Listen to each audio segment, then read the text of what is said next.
Alright, boys and girls, we got a brand new chair. Look at this. Respawn RSP210.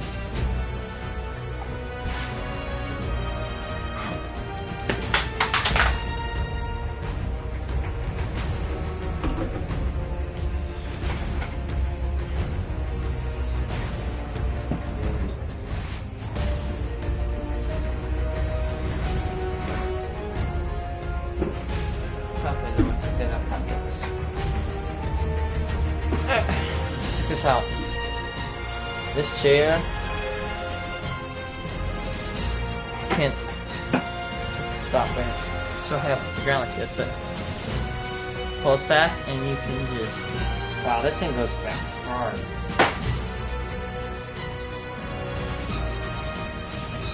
I could barely sleep in this. It's definitely an upgrade.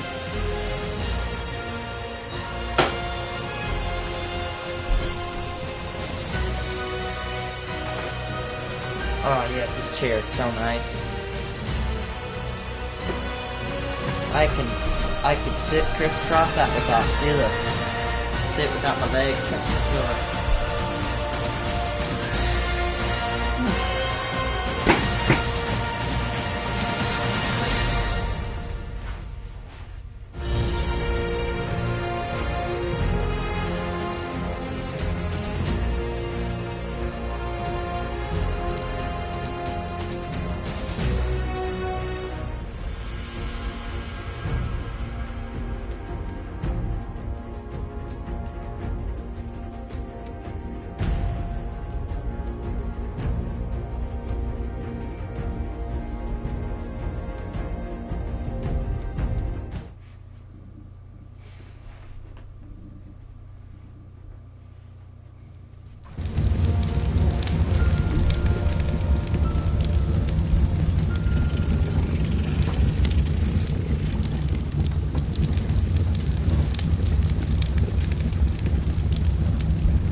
Good.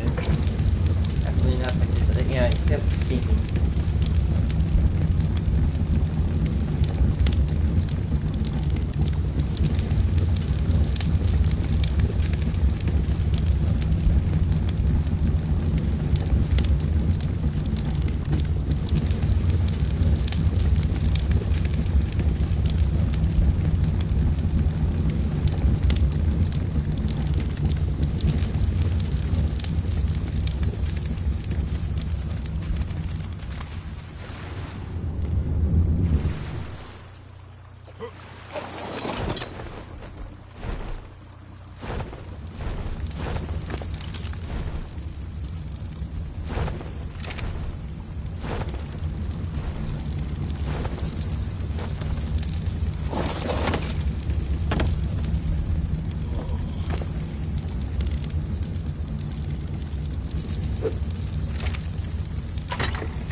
Come on!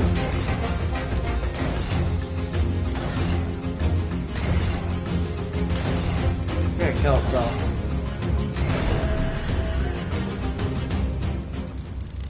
Dummy.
Screw you.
hidden obby nodes.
I can't find a whole lot more metal on this mountain.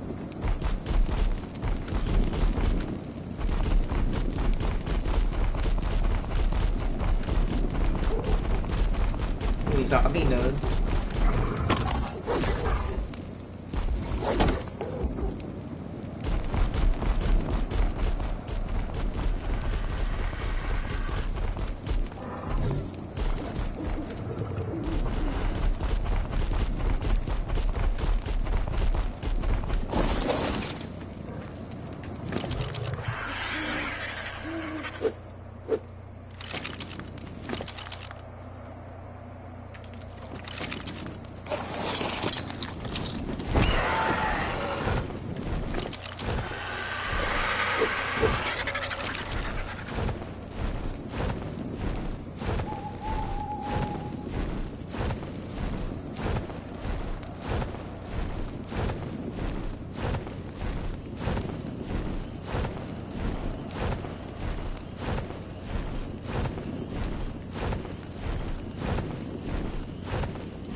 That was an alpha, but that was actually my boat.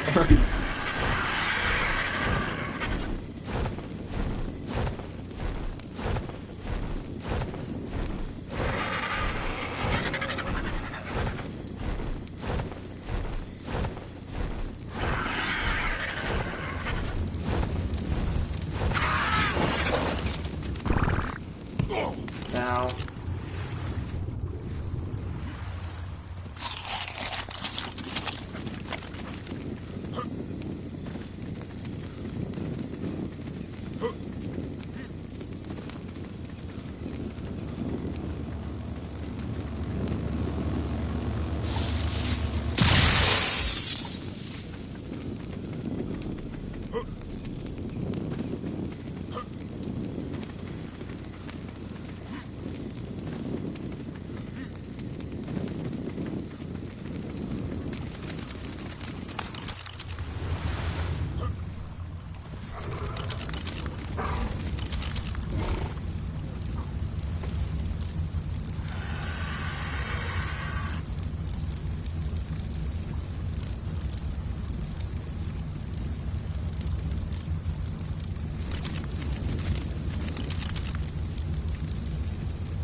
I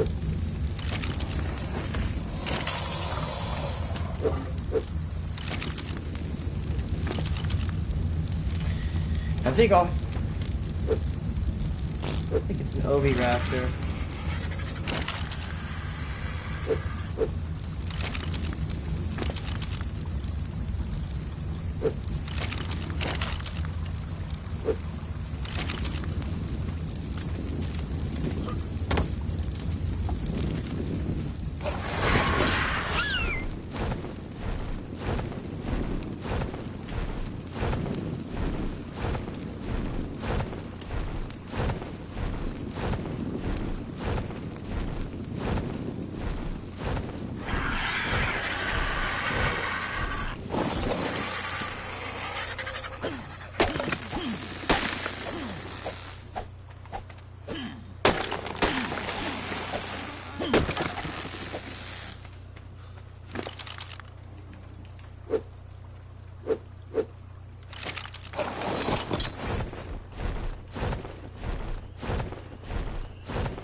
Yeah.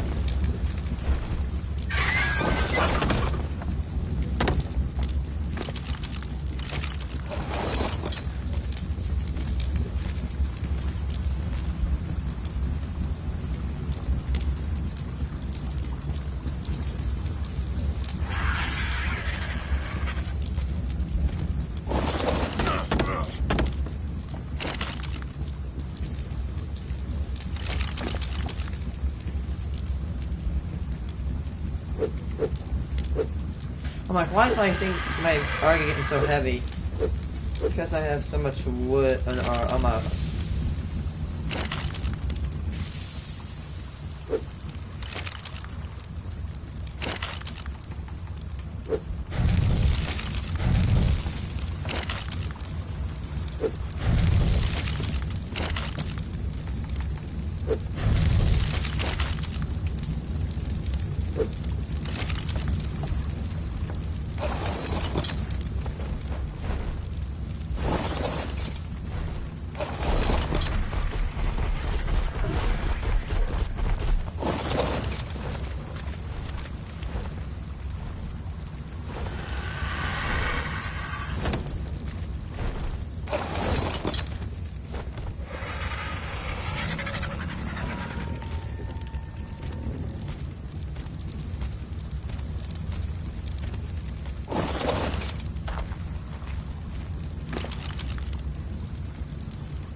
I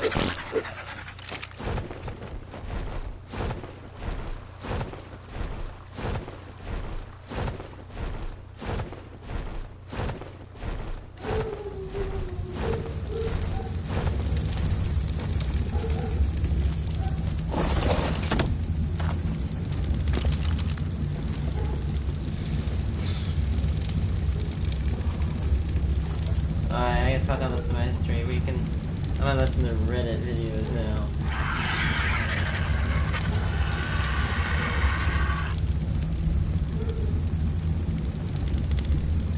My boss fired me and begged me to save his business. Malicious compliance, where a douchebag millionaire boss gets what's coming to him. Our next Reddit post is from Raging Red Blue. I was a bartender at a fancy restaurant in a snotty town. The restaurant was run by a snotty, affected, rude manager. The time clock was right inside the door used by the employees, and the code room was in a small room across the restaurant from the employee entrance. It took maybe 20 seconds to get there and hang up your coat. Everyone would walk in, clock in, and then put our coats away. I had just clocked in and was walking to the coat room, removing my coat as I went. The rude manager grabbed me and in a very loud and rude tone said, "Stop, go back and clock out. Put your coat away, then clock in." Okay, sure, dude. The thing is, I used to stay in and buy the newspapers from the bar. What name of the old person prefer they clock in then do stuff? But not anymore. From then on, I would drive straight to work without stopping for the papers. I would get in, put my coat away, walk back across the restaurant and clock in, then go back to the coat room and put my coat back on, leave and buy the newspapers for the bar, then go back and put my coat away, all on the clock. In order to save the restaurant 20 seconds per day on the time clock, the rude manager ended up costing them more than an hour per week extra. I got more money, he got no more polite. The restaurant went out of business a few months later. OP, if this gets you excited, just wait until you find out about getting paid to poop on the job. Back before I was a YouTuber and I had an office job, I used to calculate how much money my company was paying me to poop on the clock each month. It was pointless, petty, and satisfying. Our next Reddit post is from Brittany Seska. My friend told me this story, and it was just too good not to share. So, the town we live in has lots of good old-fashioned British pubs, and there's one that's a pub Wait. during the week. No, my shepherd's not being murdered. He's just the whiny. only place open past midnight, it tends to attract a lot of drunk dickheads. My friend was working one night with 2 other bar staff. One other guy and a girl who I've been told was pretty attractive. It was about 11:55 p.m. and a guy walks up to the bar. My friend wasn't serving anyone at the time and goes to take his order. "No thanks, mate. I'll wait for her." My friend Oh my God. explained that she was serving customers Sam! at the other end of the bar and that he would be the only one to take his order. "I am only getting served by her. No one else." Sam! "Sure, mate. No problem." My friend then waits for her colleague to finish serving her existing customer. By the time she's done, it's around 11:57 p.m. So my friend turns to her and says, "Hey, you've only got 3 minutes left of your shift, so you might as well leave now. We've got you covered." So she leaves.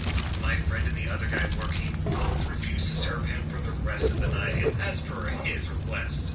So this guy won't be satisfying his thirst by any definition of the word. Our next Reddit post is from Exy. My work environment is less of an environment and more so a conglomeration of duct tape, spit, and cussing. I managed, among many things, a set of rentals, accounts receivable, and customer database analysis. Another important bit that I handled were various legal documents that the state required meticulous processes to be followed, and the state allows for a digital or physical paper trail. I opted for digital. Now, my boss kindly provided me a Pentium 4 dual-core computer that he found at a bargain warehouse for about $40. I had the most sophisticated workstation in the business for context. This computer wasn't quite strong enough for database management and analytical software to boot up, much less process a data set, so I called up our IT guy, who worked for the boss's friend's sister-in-law's business, 200 miles away. I go, "Hey Tim, I need to add my personal laptop to the company network. Can you make this happen?" "Sure, I'll be down to that location in a week or 2. Can't wait." "Sounds perfect, Tim." So Tim shows up. I get the boss to understand that this is all okay, and I have remote access to the servers and some annoying corporate mandated securities on my laptop, which, no big deal, they stay out of the way. We didn't have anything like a software policy either. I think some computers had Office 2000 2007 installed, but that's clunky and makes data transfer complicated. Jesus. It's the 2010s. There's no need for that. I do all of my work on a Google Drive account tied to my work email. This is great because I can hot swap my workstation to wherever the boss wants me today. Sometimes he likes to pretend I'm a secretary and throws me in his office. Sometimes he thinks I'm a technician and puts me in a station with no computer. Whatever, data is transient. Anyways, things have been tense recently. I've moved almost all of my job to digital, and the boss thinks that means I don't work anymore. Obviously, an office monkey with no papers is an office monkey with not enough work. Now, he wasn't exactly wrong. I had been automating things and was doing the job of about 6 people. So, how exactly can I do the job of 6 people without the boss knowing? Easy. He likes to manage by the seat of his pants. One day, he fired a maintenance person and just rolled that job into the receptionist, driver, and technician jobs. One day, he decided that the sales team could handle marketing. Surely buying a single $10,000 camera is cheaper than having a professional do shoots each week. Besides, Gorilla Handycam sales pitches are in vogue. It'll be great. After 2 years of shuffling, I had accumulated a large amount of jobs. Many of them tedious and underway tools made by me at home on my personal laptop that has a good 4-hour job completed with about 8 minutes of personal data. So until my jobs, one of the suits tipped me off that the particular suit whose payroll is wasted on chumps like me had propositioned the boss that a pair of receptionists can do the work that I do for cheaper. Just hire some college kids, working each 18 hours a week, and it'll be grand. Knowing that, I backed up everything to my personal Google Drive account. But, of course, didn't delete anything from the company-owned one. Like I said, the state has a vested interest in these processes, and I knew in my heart of hearts that the company couldn't be trusted to maintain records. I didn't want to be on the hook for that in 6 years, so I kept copying. I figured it would go smoothly. I'm called to the big office for a meeting. There's too many suits. My supervisor gives me some side eye. It's not a surprise. I carefully make sure to click log out of all locations on my Google account and tuck my laptop into my car before heading upstairs. The meeting starts with the boss saying, "Well, kiddo," yeah, he calls me kiddo. Since I'm not 60 years old, I'm obviously a child. "Well, kiddo, I'm sad to say that I was wrong. I shouldn't have hired you. You're fired." For what?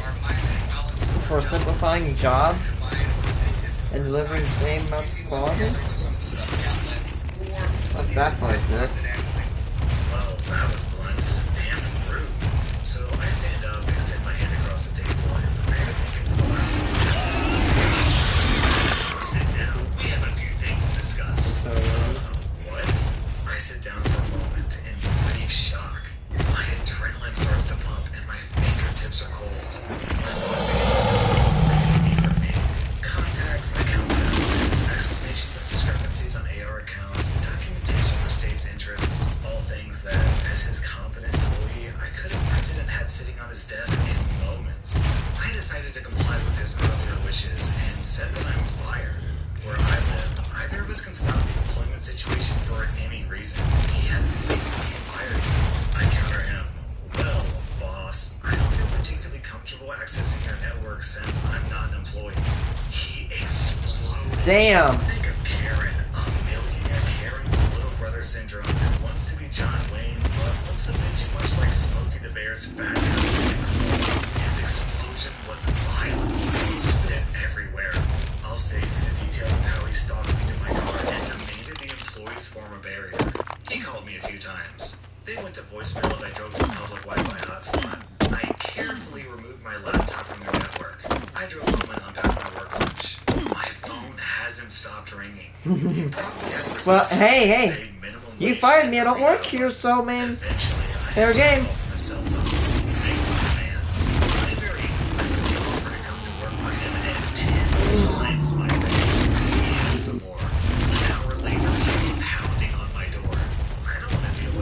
Dude, that's a great way to get 30 odd 6 put in you. Ruined.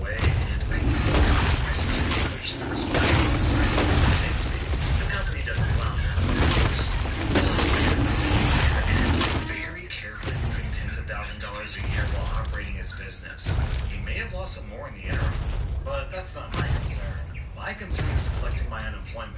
And wouldn't you know, I was fired a few days before all college class selection begins. I decided to take a few basketball classes and had my classes were up, and I coasted the spring semester by tapping into a bit of savings. And wouldn't you know it, the pandemic happens, and my unemployment benefits are extended. Guess I'll take some summer classes too. And those extended benefits were at 3 times the base employment rates? Gee whiz, I guess I could take a full set of fall classes too. And then my state extends unemployment for another 3 months at double the base. I have winter session signed up dates for my account. The boss man tells me this I think he's hired about a year ago and let him know that I made good gains last semester. He tells me to have he had called me to take me up on my deal. He'll hire me at 5 times my original rate to give him some information. 20 times. Take it or leave it. 10 times my rate? And you. 5 times is too much, and I only need you for an afternoon. Well, I've been thinking about it. My unemployment benefits run out in a week or 2, so I'll do it. I'll contract for you, but I want 20 times what I was making. Oh, crap. I didn't even read that In about it. advance. Oh, and written scope of work. I'm only doing the work you say you need done during negotiations. And I'll give you 5 times in a day of work, and that's fine. No thanks, boss. I have to get back to classes you're paying for. Thanks again. I hang up. He comes back an hour later, just moments before I start to tell this actually. It's his daughter, the comptroller of the company. She says she's going to my boss. He wants to hire me to do 50 times my rate. The hours of work, they're made up funds. Actually, it was 100% funds. Nothing. Fine. And she starts telling me what needs to be done. Turns out, they're failing a state audit quite badly. Like, boss is not a millionaire if this isn't fixed kind of badly. They have all the information they need, of course. It's on my company email account's Google Drive. I'm not about to tell them this. Once he pays me for half a year's work, I'll gladly spend the hour or so of time it takes to transfer all the data he needs to a flash drive. Wait until Monday of next week and then hand it to his receptionist. Really, the man couldn't have been nicer. He's already telling me going to college full time for every year. He's about to cover another 2 semesters. I should buy him a cake. So, let me get this straight. This guy hired one person who's in charge of making sure everyone's paying their taxes. And shortly after hiring that one person, they get audited by the government. Forget the boss not being a millionaire anymore. So, get you in jail. Hey, you were doing your boss a favor for coming in at 20 times your normal pay. Our next Reddit post is from Army and Peace Sides. When I was a senior back in high school in Middle Tennessee, we had a smoking area for the students. This was 1990s. Yeah, I know. My daughters actually just asked me to do something here. Anyway, so I was a good student, and I had a great reputation of loyalty at this school of about 2,000 students. During class, I'm writing an errand for a teacher when I walk by the smoking area. It's outside, of course, but it's against the There's a large trash can, and it is on fire. Not a brick fire, but it's on fire nonetheless. I see the flames starting to leak out of the can, and there's plenty of smoke. I decide I don't need to pull a fire alarm, but clearly I need to get a staff member to put this fire out. There's no one around, so I make a fast trot up to the main office. As I quickly enter, I see the secretary talking to the students. So with a loud voice I say, Miss Knight, there's a... And that's when the assistant principal rounds the corner by Miss Knight while ripping into me about how we wait our turn in here, and how I'm being disrespectful and loud, and I need to stand there and wait until I'm called forward. Okay. And then I just stood there while Mrs. Knight kept helping the other student as Mr. Evil Principal stood over watching the corner like a bouncer. Finally, after a few minutes, it was my turn. I calmly walked up to the counter and said, Mrs. Knight, the large trash can in the smoking area is on fire. The assistant principal yells out, what? And then bursts out of the room while Mrs. Knight just gasped. I called her around and walked out. Here was 1970.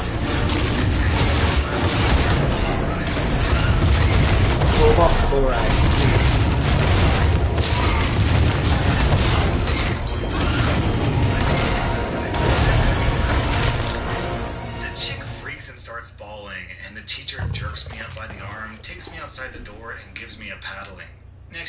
messing around, waiting on my youth league basketball game, when I made a serious miscalculation and broke my wrist. Very visibly. I went to the concession stand where the director is taking orders. Miss K, excuse me. Wait your turn like everyone else. I waited. 10 to 15 minutes passed and my hand is still on top of my arm and swelling by the minutes. I silently try to get her attention. She looks away, ignoring me. Finally, it starts dying down, and she's doing a quick cleanup.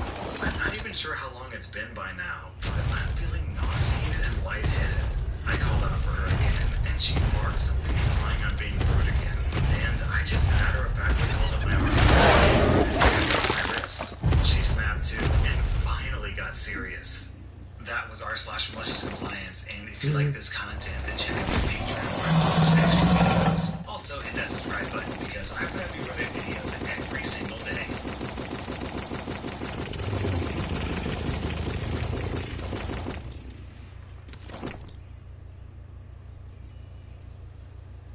Never F with a Marine. Let's see. People you don't want to mess with. Cartels, terrorists, and the taxman. And military people. Like military people, don't mess with those people. They will mess you up. Where people learn not to mess with the Marine veteran. Several years ago, I was in desperate need of a job.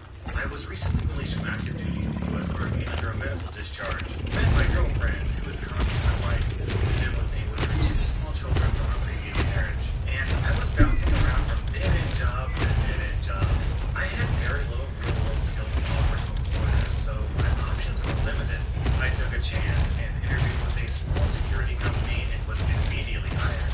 They liked that I was prior service, drilled me with questions only a veteran would know, and sent me to work on their biggest contract. I was on a site of a massive multi-million-dollar construction location. A big-name oil company was building a new headquarters. I think I was like, I think I might have heard this, but still. As security, the bulk of my responsibility was checking and vetting all construction workers and contractors through the gate, inspect vehicles for possible stolen property, and generally serve as a deterring force. To put it simply, every day, my gate alone would process about 1,000 to 2,000 cars during my 8-hour shift. The site was running 24 hours a day, 7 days a week to meet a very tight construction schedule. I was so that's about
Oh crap! I had my mic muted this entire time.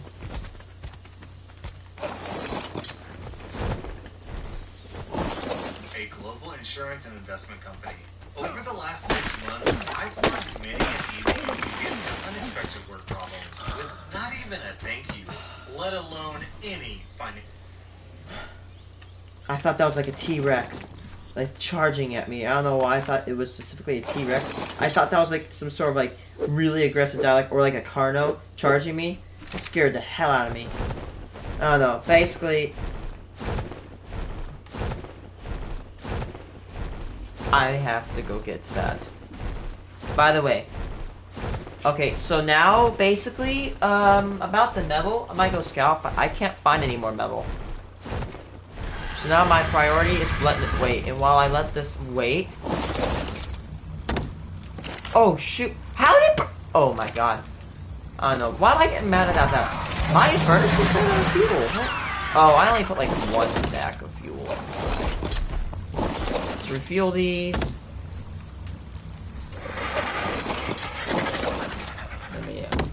Compensation. As an example, being called at 9:30 at night and asked if you can log on when you've met friends for a drink. When a job requires out-of-hours support, a supplement is meant to be paid for being on call, with additional payment if you're required to actually work. My contract is based on annual salary, where additional work might be required for no extra pay or overtime if it's considered business as usual or known in advance. This bit is important. However, the work I've been asked to do on weekends and evenings is not business as usual. Business as usual assumes processes work. If something goes wrong, someone needs to step in to fix it, and it's no longer business as usual. Hope that makes sense. A couple of months ago, I had a conversation with my manager about being paid for being on call. I was told the work I was covering actually fell under business as usual. And as I was always given advance notice, I wasn't. I wouldn't be paid for being on call. My manager wouldn't budge on this, so I made it clear I would not be taking my laptop home or be available unless I was given advance notice I might be required to log on, to which my manager agreed. On this glorious day, I received a call from my manager asking me to log on as some critical data was missing from a file, causing significant problems with several admin systems. Trying to sound as sincere as I could, I apologized and said, as I was not made aware in advance and I'm not on call, my laptop was left at the office. This was met by an to which I responded, good luck and I'll see you tomorrow. I'm expecting Oh, I can get those melons up there. Disaster in the morning for Muggins here to clean up, but it'll be worth it. Wait a minute. I'm a YouTuber, so my work experience mostly involves sitting in my basement making videos in my pajamas. I've never heard the term business as usual used in this context. It sounds like OP is in the UK. Does this kind of thing exist in the US? You know, I metal billboard. And purple saber tooth. Who cares? I don't care if I don't have a saber tooth. That's a purple saddle engram. I'm starting to kind of like quote unquote collect engrams or blueprints. If I could make a library, that's what my plan is, to build a library of blueprints. Then one day my plan is to reset my level. Basically, what happens when you take this mind wipe tonic, it basically gives you the ability to invest your levels. So let's say, crap, like for example, I kind of do regret doing this. I should put my food and water into things like weight. Well, guess what? I get all my 100 points back, and I can invest. Now, you also have to learn your engrams again, right? And well, if I can gather a good database of engrams, and not just normal primitive engrams, I'm talking purple ones. Like, basically, yes, this is a lot more material. Let's go. Like for example, 1,000 fiber, 1,800 hide, and 129 metal ingots. Let's look for that same thing. So 1,000 fiber, 1,800 hide, and 129 ingots.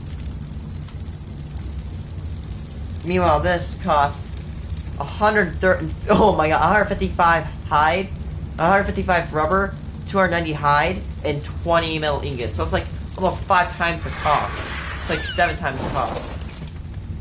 But it's worth it because that saddle is it protects like more armor. Job.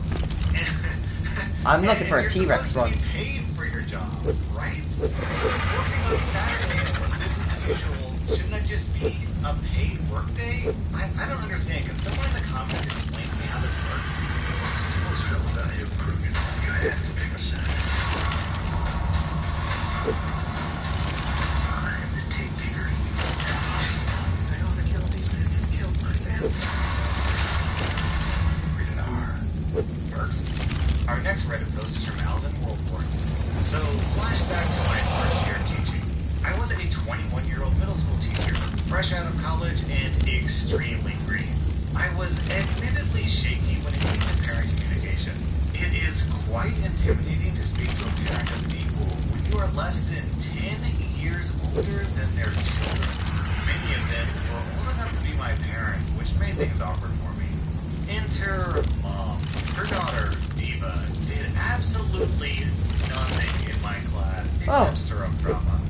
Being extremely rude and obnoxious, and generally... Okay, if you're gonna do nothing in class, like for example, when sometimes I do nothing at class, at least be like me, I basically would log all these radio tower sites because I was interested in them, like the microwave tower sites. I would log those, or I'd look at coin articles, I would try to look at stuff. At least mind your own business and don't poke bears, you know what I mean? Don't tickle dragon's tails. But instead, you're just going out and being an absolute nuisance. Dude, just bruh. Anything but do her work. Now, student grades are easily accessible at all times through an online parent portal. Yeah. So, I have always been of the opinion that parents should never be surprised by grades at the end of the quarter. So, the end of the second quarter is drawing to an end, and I get an abrasive email from Mom demanding a parent-teacher conference with an administrator present. Of course, teachers are instructed to meet with a parent anytime they want a conference. One of my assistant principals sat in on the meeting. From the moment Mom sat across from me, I knew where Diva got her attitude. Mom was belligerent, accusing, and rude. She began to angrily accuse me of causing her daughter to fail. Somehow. No, you just Basically, don't have a smart I daughter. should have done everything under the sun to make sure she didn't fail. I should have contacted her early. I should have sent home extra copies. I should have been checking Diva's agenda, etc. While I admittedly should have called her early, her chewing me out in front of my boss was the most embarrassing moment of my career. My assistant principal worked out a compromise that went like this. Since Mom didn't want a lot of phone calls, apparently a busy person, it was agreed that I would write a note to Mom in Diva's agenda every Friday about her grade and her missing work. Embarrassed and chastised, I could barely look my boss in the eye. I resolved that I would comply to the fullest, so much so that it would be annoying. I would be above reproach, so that she could never berate me like that again. However, I never could have imagined the incredible events that followed. In the weeks that followed, I not only wrote in Diva's agenda, but I printed off lists of her missing assignments, progress reports, and letters home, and stapled them to her agenda. I did this every week, without fail, and Diva's behavior did not change. By the end of the third quarter, she was missing 8 assignments and was failing my class yet again. Lo and behold, I get an email from Mom demanding a parent-teacher conference with a principal present.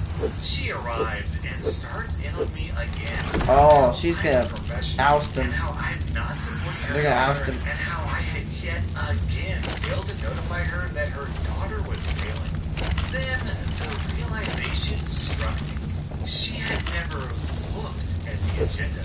I painstakingly stapled progress reports, letters, and missing work into her agenda for nearly 3 months, and she never once checked.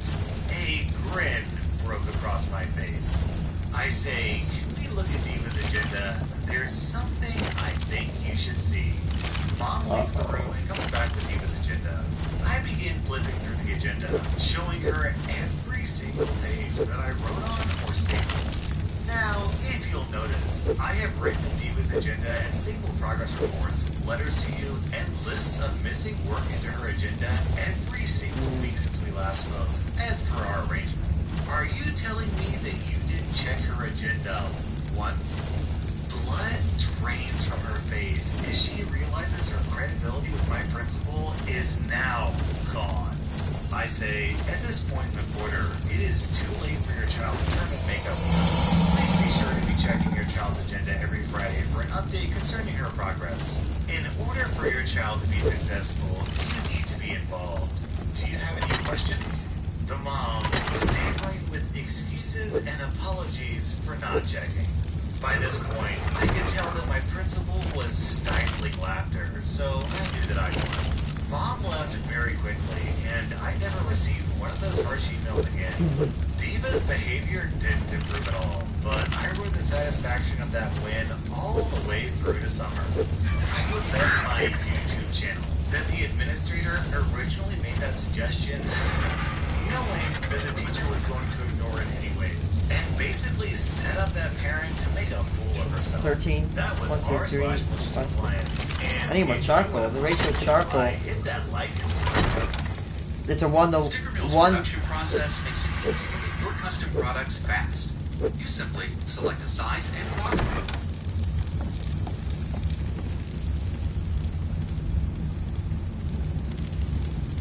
Natal Karen versus clever Uber driver. Welcome to r/Bush's compliance, where a rude Karen misses her flights because her Uber driver was just following her instructions. Our first Reddit post is from Orland Thunderous. So I worked for a company for a few years. I got turned down for every promotion, but was still expected to do the extra work because they stopped scheduling anyone to do it, and I thought it would make me look better if I just did it. Covering breaks, checking logs, safety walks, etc. We had 3 department managers who only worked during the day and a supervisor for the mid shift, but no management at night. A position opened up for the job, and I put in for it. But Dude, it I'm was just closed douching because tons of of guns out labor of it. and budget issues and lack of applications. A few weeks later, they complained I wasn't doing enough production and needed to focus more on my work. So eventually, I just stopped doing the extra work and let the department fall to pieces. We got pinged from the regional manager for missing too many safety walks. We got pinged by health and safety for not having properly filled logs. Customers complained about lack of service due to employees being on breaks. Management flipped its lid and said this would probably prevent me from getting a promotion in the future. When I asked why, they told me that these were part of my job duties. But you told me to focus on productivity and not any extra duties. These are part of a supervisor's role, not mine. You've been doing this for months now. Why did you stop? You told me to focus on production. Well, until we find someone to work at night, they have to be covered. Wow, so one of the managers will have to close every night. That's rough. Come on, we're all a team. You can help us out, right? Sorry, I'm not comfortable doing extra duties beyond my role without proper training and compensation.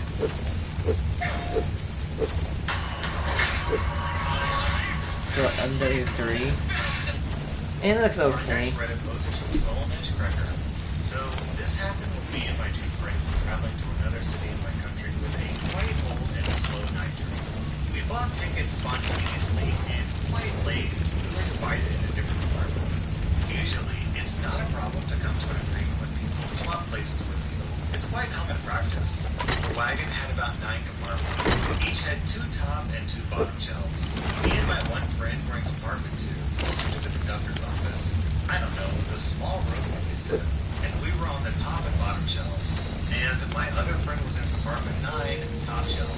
This other friend's compartment was next to the toilet room.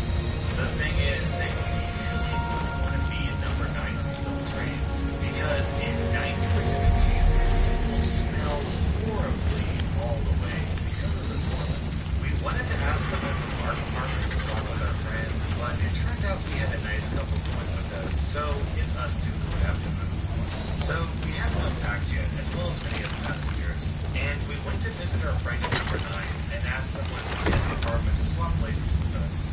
And we felt lucky as we saw that he had another couple with him, occupying the top and bottom shelf, just like us. Swapping would be easy as we were further from the toilet, and that's a huge perk. Hey, we have a friend traveling here. Would you mind swapping places with us? We have the same shelf as you do. No, get away from my compartment. Note that my friend Nick is there, as well as another passenger. Alex, my friend from compartment 2, said, Lady, please, it's further from the toilet, and we'll be traveling together as a group. Nick said, yeah, please, if you would.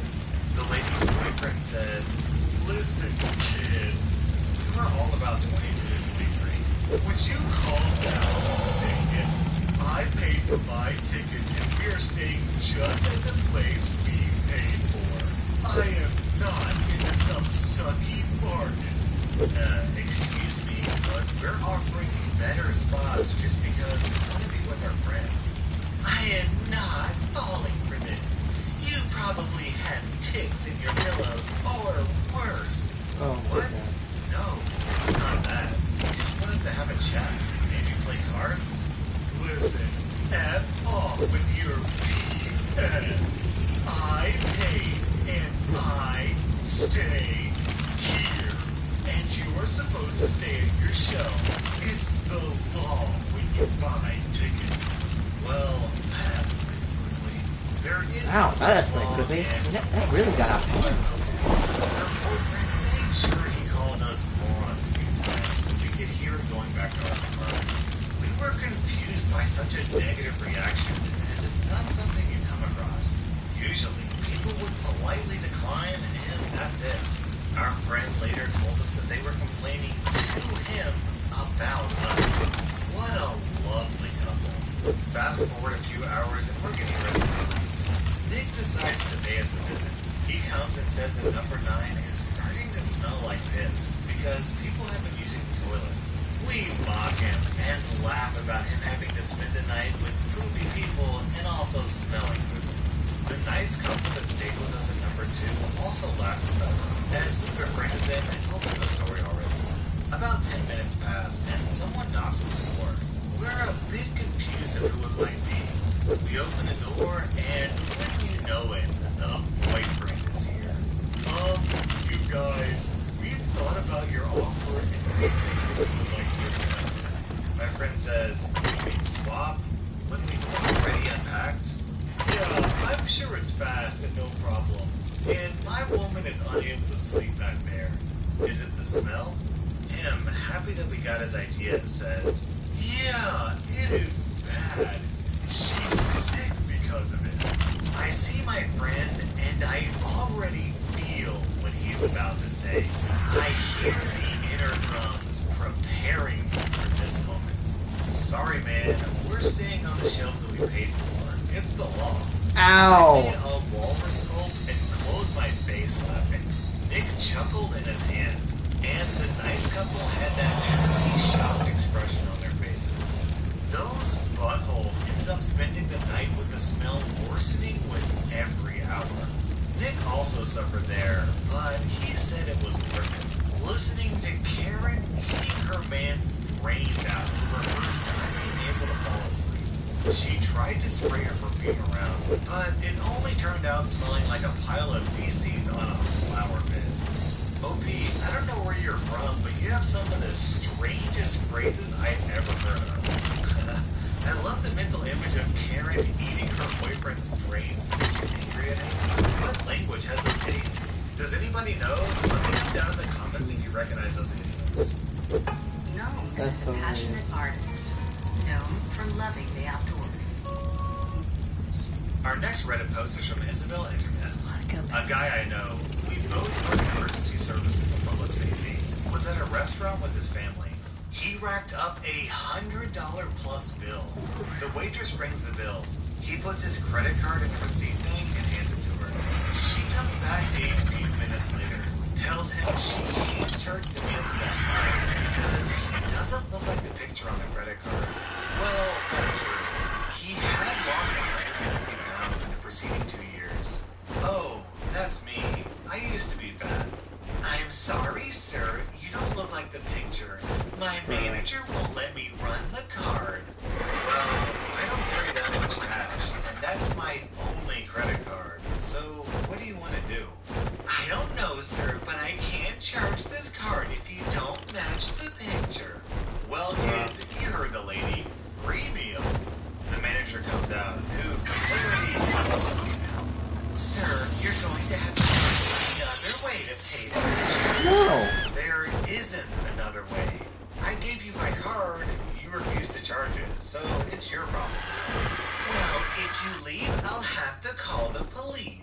No. 10 minutes later, the cops show up. Oh, We hey. That's your fault. You're not accepting payment. And if you won't accept payment, then it's your fault. You lose money. Not their fault that you're losing money, idiot. What's up? Remember that Josh works public safety. He personally knows all the local cops. They won't take my card because it has my fat picture on it. The cop's trying very hard not to laugh. Yes ma'am. I can vouch for him. He's the same person as that extremely fat picture on the card. I can't charge the card if the picture doesn't match. So he tried to pay, and I've confirmed he is who he says he is, and that picture on the card is him. And I think the sword's coming down to visit. I'm not allowed to. No. Well, Josh, you heard the lady. Free me him. Josh and the cop then proceeded to stand in the parking lot for another 20 minutes, laughing and talking, while the manager glared out the door from behind the hostess stand. Josh's wife and kids, teenagers by the way, had long since walked to Target across the parking lot. I often would ask him if he had been back to that restaurant. He said he got a new card recently, with no picture at all, and he did go back, just he and his wife. Different waitress. Never saw the manager. Ate, paid, and left. It was a Longhorn Steakhouse, if you were wondering. What a stupid way to screw yourself out of $100 plus tips. I mean, if the cop says it's okay, what's the issue? Our next Reddit post is from Chase Rules 100. So, my mother is usually a very calm and understanding person who will take a lot of stuff without complaining. But when she gets angry, she won't hesitate to bring up some sweet, malicious compliance. My father, meanwhile, is the definition of an irritable mess who loves being extremely petty. And it's a good thing he and my mother aren't married anymore, because I don't know how she ever stood him. This particular incident happened 2 years ago. So my parents were finishing up a custody battle. My father was losing the trial and he wasn't happy about it. He decided in the summer of 2017 to try to get back at my mother by taking a long vacation that goes through one of her weekends in the summer. Me and my sisters find this out fairly quickly as the summer begins. And we tell our mother, text my Tanky, mom, Carmenita. mistake. The conversation went something like this. Are you taking the kids to beach town from date to date? Yes, I am. You know I have a weekend during that time, right? Well, if you want to have them, you can come pick them up and do whatever you want. What I'm doing is perfectly legal and within the law, as we have to pick up the kids when it's our time. Surprisingly, he was right.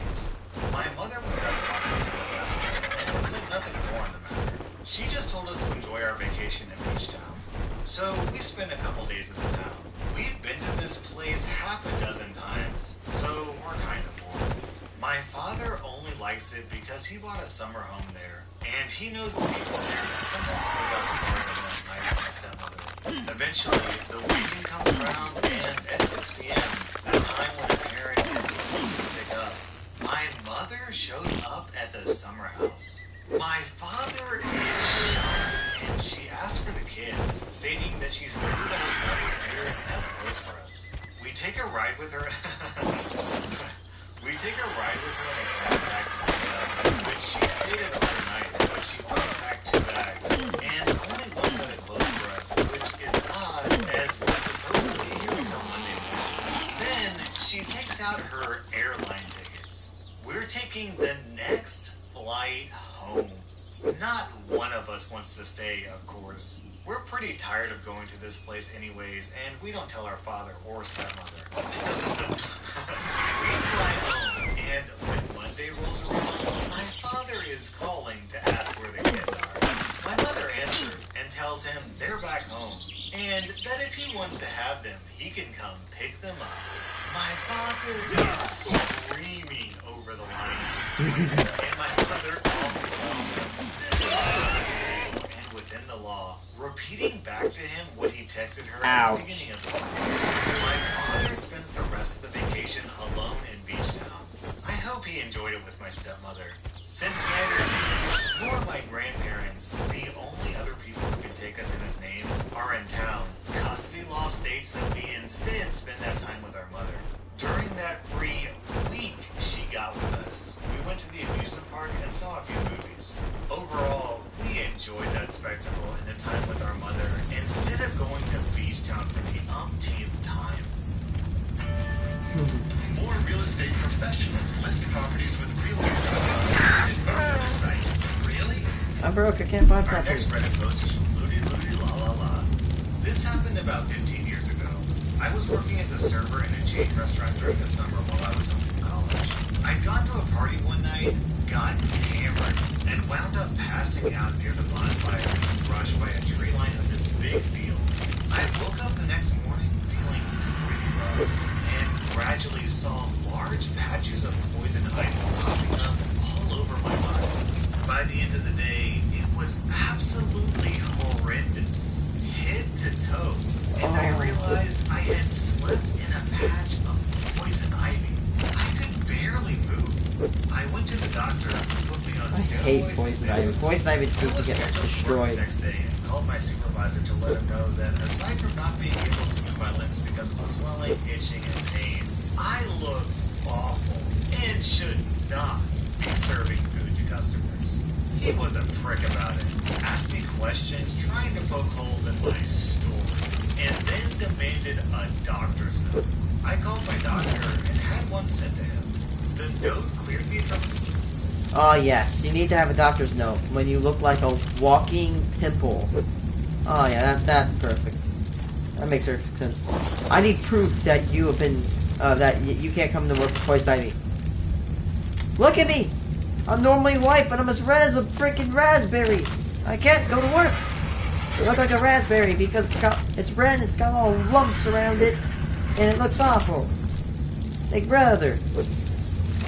At least a week. A few days later, I get a call from my manager. They are slammed on a busy weekend night. No. They need me to come in. I remind him that I have a doctor's note. It hasn't been a week, and while I'm feeling better, I am covered in oozing sores. He tells me, "You've had long enough. Come in now, or you'll be fired." Fire me.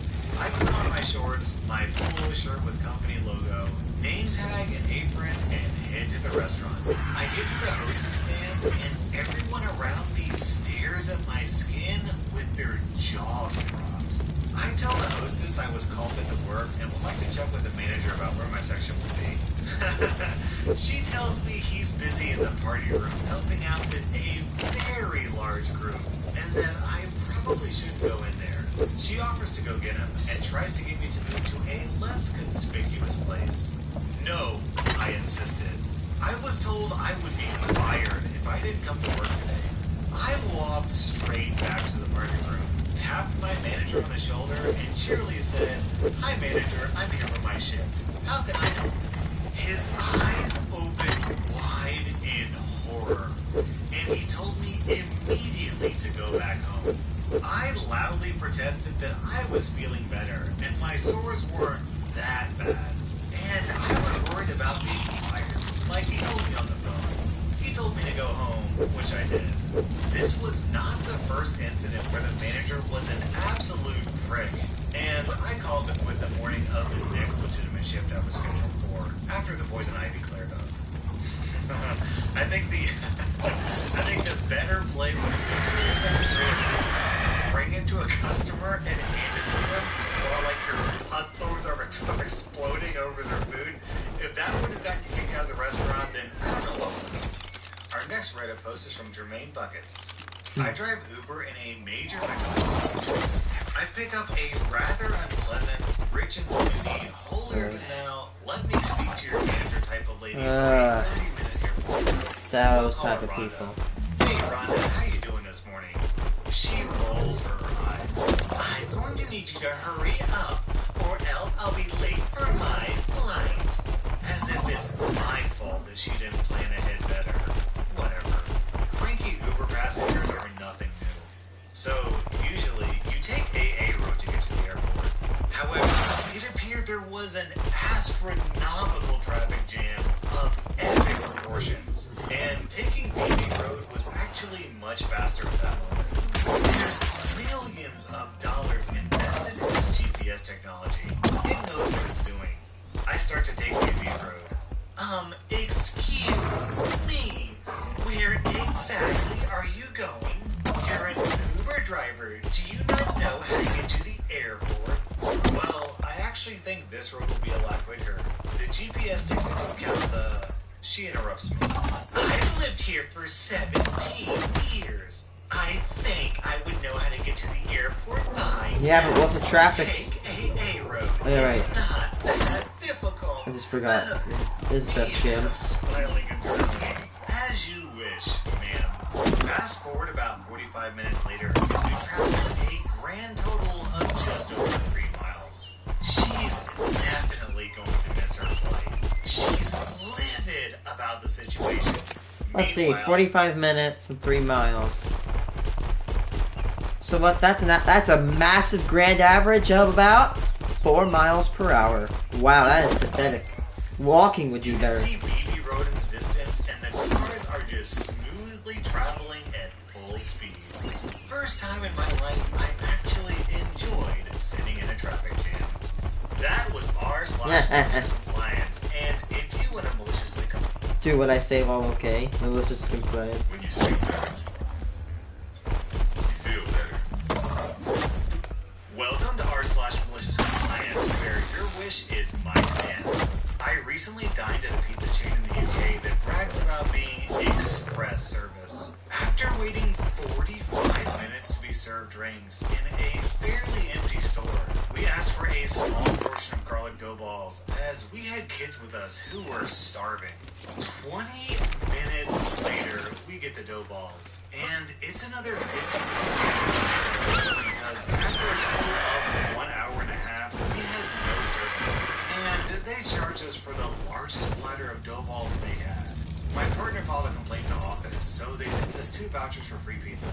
Now, I work in the city center, so I thought I'd pick one up for lunch and eat it at my desk. I returned to the store, and the same rude waiter, I'm assuming remembered me, as his face turned to a scowl when he saw me, greeted me. I asked for my pizza. He looked at the voucher and said, I can't take it away, it's only to dine in. I argued, asked him to show me where it said anything like that on the voucher, pointing out the part where it said suitable for collection, and he was having none of it. I asked for a manager. He said he was acting manager. So I relented and said I'd take a seat and ordered my pizza. 5 minutes later, it comes out. I take a bite and said I'm full. I'd like to take my leftovers. The guy was fuming, but had to do so. I did the exact same thing the next day as well. Not very exciting, but it felt good. Edit. To all the spit posts, the ovens are in the front, so you watch them make your pizza. And you bet I was watching.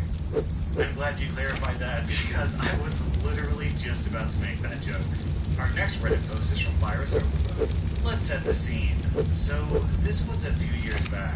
I had quite a few tattoos. Basically, on my chest, my upper back, top half sleeves, and one on the inside of each forearm, about 15 centimeters across. Badass. These last 2 are what started it all. I worked for a cinema chain for a long time. Always had tattoos. I landed myself a man.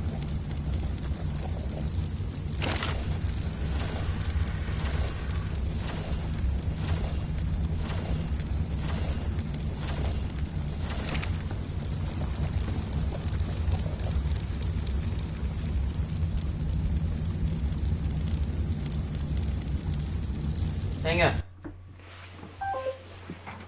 You're back, guys. I got my dog go out.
I have to go back up here in a few minutes. Is my cousin online?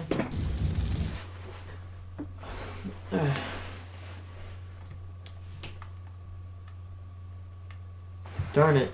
He must be busy today. Oh, I mean, it is Friday. He is homeschooled.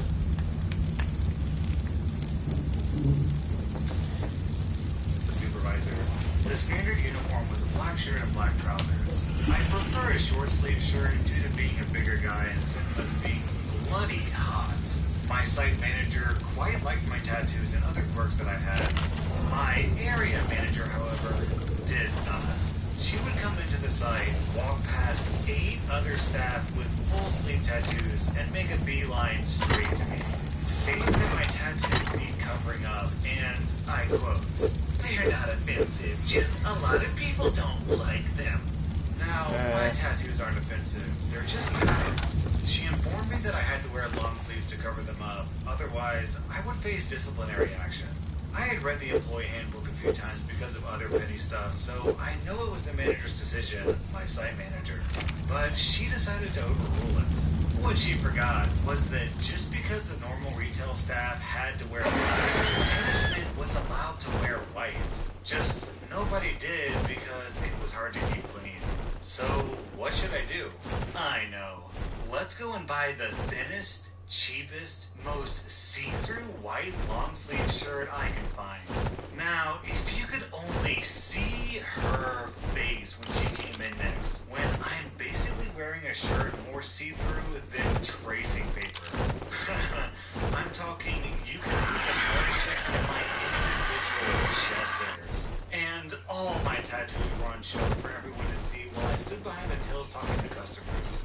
Needless to say, I got to wear my short-sleeved black shirt again after that. Our next Reddit post is from Salty Solicitor. Before I was a lawyer, I had an internship that was supervised under a man named Bob, who resented my continued existence in his department and saw me as dead weight. This is largely true of legal interns who tend to create work rather than solve problems.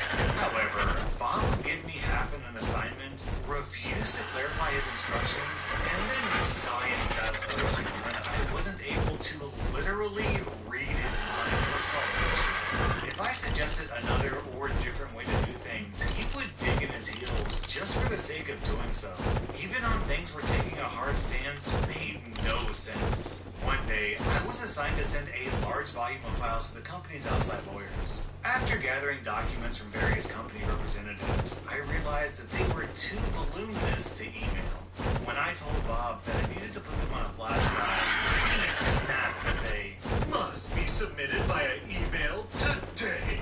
I knew that our company would accept emails up to 30 megabytes from internal sources, but the server would reject anything external over 15 megabytes. And I suspected the law firm servers were set up the same way. Bob wouldn't hear it. What are you talking about? I send huge files all the time. Just do it. Sure thing, Bob. I confirmed the email size limit with the law firm, then lovingly, painstakingly parsed out the files for individual emails. I waited until Bob was in a meeting and started shotgunning privilege/confidential email 1 of 47 messages to the firm and copying Bob. They emailed me in a panic, begging me to stop, and telling me that a flash drive would be great. I told them that, per Bob, the messages must be emailed. Bob eventually sent a very terse reply, instructing the firm to send a courier over so the flash drive could be picked up. Our next Reddit post is from 01A. I used to work as an administrator in a secondary school in the U.S., grades 9 to 12. Around 10 years ago, we were in a school that didn't have a specific zone or neighborhood, so to speak. Some of our students lived 30 to 45 minutes from the school, which made it necessary for us to sometimes conduct business with parents or guardians over the phone, as opposed to in person. One day, I met with a senior, grade 12, who was in a class that he and his father had deemed too hard for him. And since they didn't want it impacting his ability to attend college, asked for him to be changed out of class. It was early in the semester, and there was plenty of space available in other courses, so I had no problem doing it after a conversation over the phone with his father. The student was a good guy, and he was totally grateful to me for helping him his last year a little more, with one less difficult class to worry about. The next day, I get a phone call in my office from the kid's mom, who is irate. She spends approximately 5 minutes berating me about changing his schedule.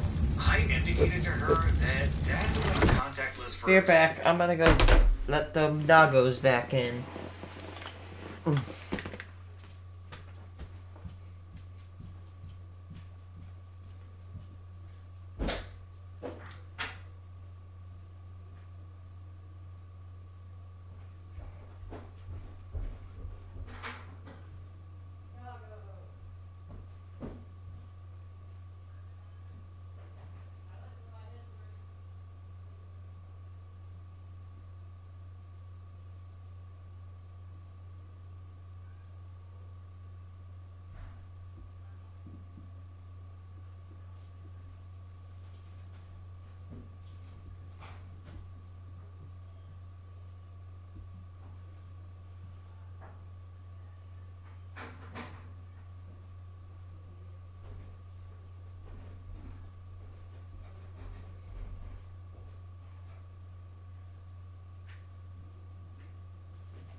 and he was allowed to make these decisions if he chose to do so.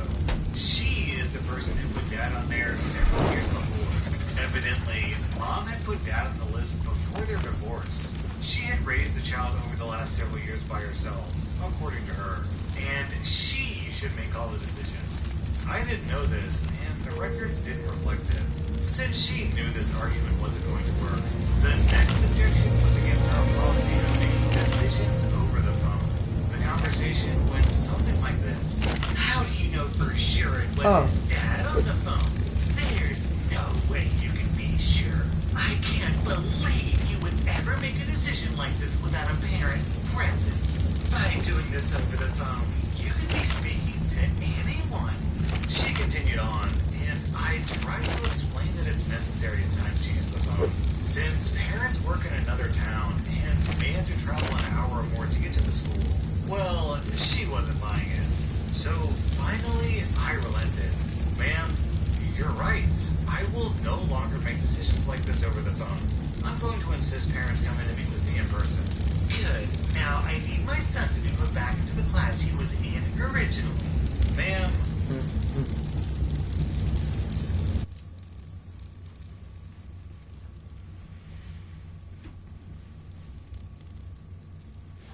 Okay.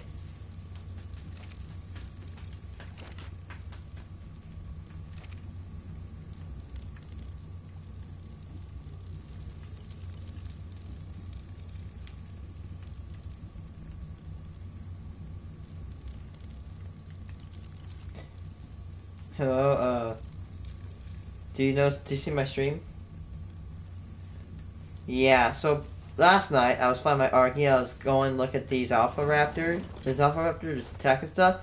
All of a sudden, boom, out of nowhere, snapped. And by the way, I don't know if I'm not gonna give you the chair, not because I'm like being mean, it's done. Like, unless you want to, like, destroy your back by, having a chair without a back to it. Yeah, that's it. Like, it's permanent. I snapped the other part off just to kind of accommodate me. It's permanently broken now. It's gone.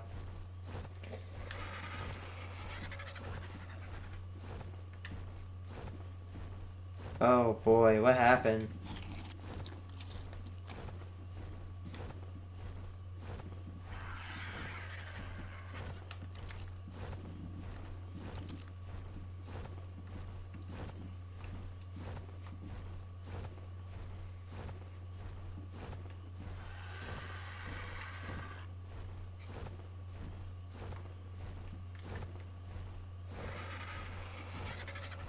Hey, if you can't go one way, go.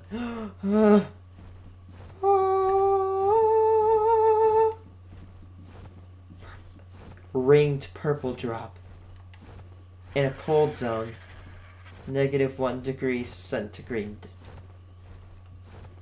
-12 degrees centigrade.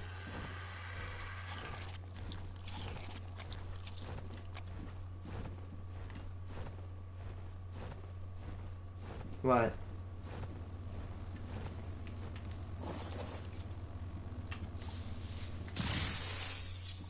Oh, I thought that was like a T-Rex cell there for a second. That would have been awesome. Dude, -12, winter's mouth.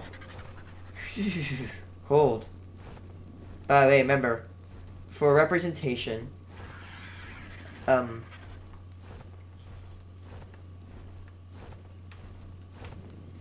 gonna give you very, very great, like, this is facts about the Celsius scale. Why? You wanna know why I use Celsius instead of Fahrenheit? It's because Celsius, at 0, water freezes or melts, and at 100 it boils. And it's the scientific measurement besides Kelvin. By the way, about the metal nodes, I'm extremely close to saying, like, we're done, because I'm barely finding anything. I cannot find too much.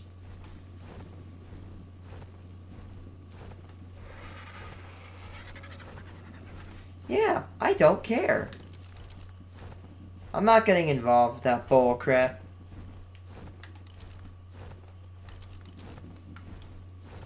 Like, can you just add them all? Like, okay. I'm sorry, but you're getting funding from the company that owns Call of Duty, that owns Minecraft, that owns some of the biggest titles, but owns Bethesda, right? Like, 3 pretty great big gaming companies, and you're saying to me that you can't just add them all? I know people. By the way, here's how it works, actually. It's not like the people at Microsoft are working on them. No, the Mojang team is still there, but they just get ran, paid, and operated by Microsoft, like, as a big corporate. So it's not, yeah, it's still the original Minecraft, let's go, like, maybe not, like, the exact original developers. There's probably been some that have been, like, left. But, they're owned by Microsoft. They have the rights to Minecraft's intellectual properties are licensed to Microsoft.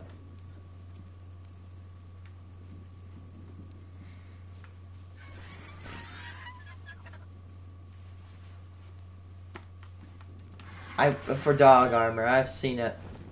That is actually pretty cool.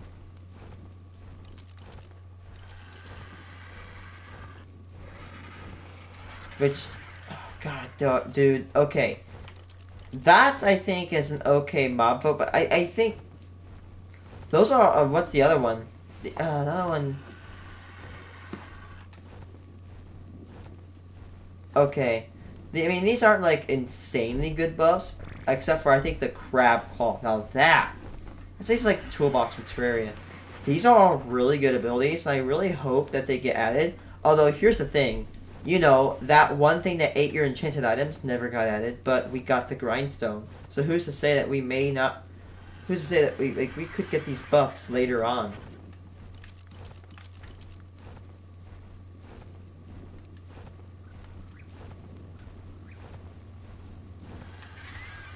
Penguin's okay.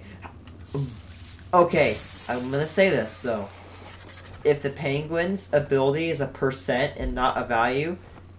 By the way, for example, let's say our speed is 200, and our walking speed is 1, right?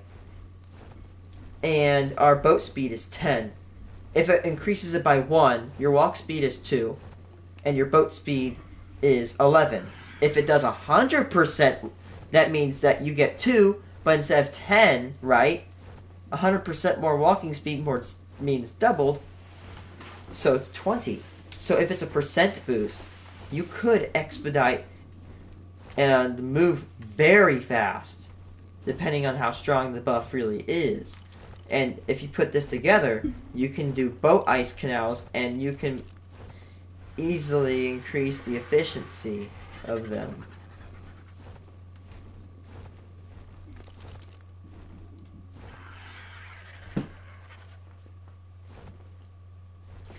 Oh, it's a Paraceratherium saddle. Sadly, it's not a platform saddle. It's like the giant, like the looking thing that I have. That's what the saddle is. My idea, the reason I'm looting drops, I'm gonna build a library of items of like blueprints. Because if you don't know what Mind Wipe Tonic does, it basically resets your levels or resets your engrams. So if I could get a good at, like, what's called, I want blueprints, not the actual thing. Let's say I have like the ability to craft a yellow crossbow and I lose it. Or I get a yellow crossbow and I lose it, right? Or I could get the blueprint and make infinite amounts. That's like saying, that's like, experiment saying, would you rather get $1,000,000 or just wait, or like, what's it called, or like $25,000, or no, like $100,000 every day for like 10 days, or no, or for like 15 days. Yes, you're getting less money over the 15 days, but in the end, you're going to get the most money. Whereas if you just take it all at once, you're not going to get as much.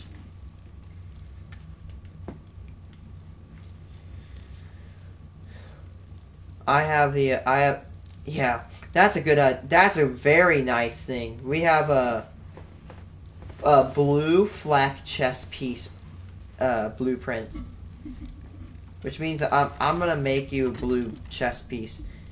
Too bad we do not have a blue leggings.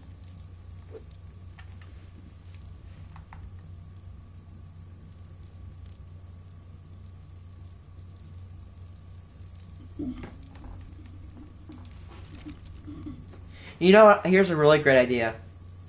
Think about this, right? On stream 60 of my ARK last playthrough, I was just starting to get metal. I'm at stream like 67, and I've not only gotten metal, I've got a T-Rex. So in the same amount of days, I've gotten way more done. So, think about this. You know what you can do. Like, for example, let's say it took you like a month to get all the stuff you have. You could probably get it within a sooner date. You just, like, now you know how, like, what's it called? Like, you know how to complete the game now. All you gotta do is see if you can do it faster, more efficiently. You think, oh, if your buildings are ugly, upgrade them. If your skill, you just think, hey, I can upgrade my skill and all that stuff, it's great.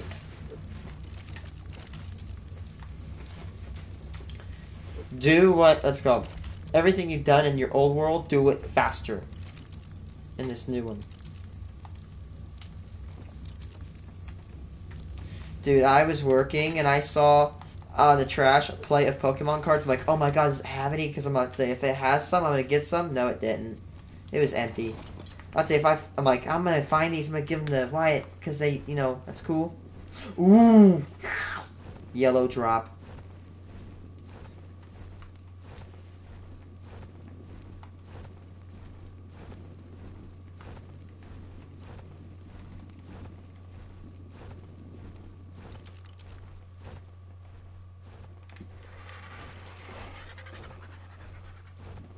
That's nice. I'll say my last gaming chair was 120. This one was 160. $40 extra. This thing reclines back. It's a definite upgrade. I wish my other one was intact, but it was already falling apart.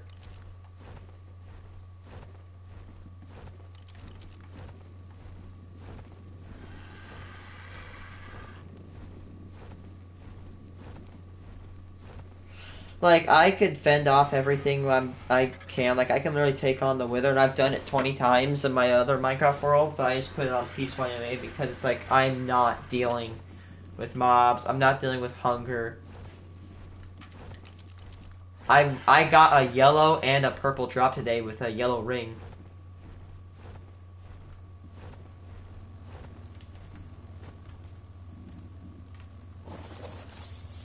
I wouldn't do any preset pieces. Just roll a dice and see what you get.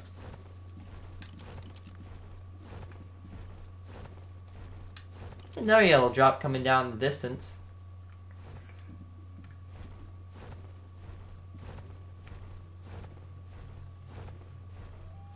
No, I'm not. I'm figuratively speaking, like, you know, like roll the dice. You know, just don't use a prefab world. Just see what you get.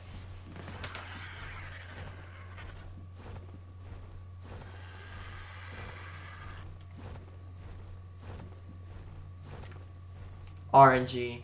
If you ever want to have a dice, do one. Anything for like 1 to like what? What's that? 24? No, 2 to 24. Anyway, okay, guys. Interesting fact of the day. If you take a deck of cards and you shuffle it, there's a very high chance that nobody has ever seen that configuration of cards.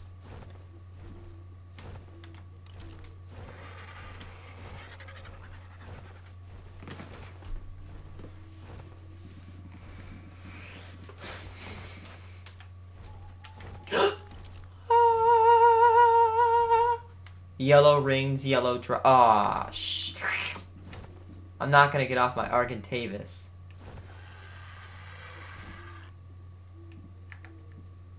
Uh-oh.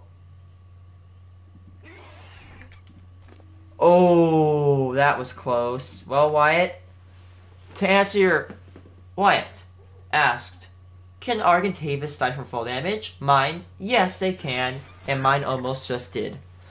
Okay, tip, Wyatt. If your Argentavis is flying near a tree and it's got low stamina, do not touch the tree. You will land and you will hurt like a mofo. Oh wait, all I gotta do is just go find something small on the beach, kill it, and eat it. Oh my god, like, if you don't know in ARK, there's like a stereotype of called a beach bob. And the beach bob is, well, basically what we were. It's basically a bunch of noobs on the beach in ARK. We were watching a like survival show, and I look at my coworker who also plays ARK. I'm like, look, dude, look, beach bobs. They're actual beach bobs. He just giggled at me. Man, I just got like 3 yellow drops within the span of like 10-20 minutes.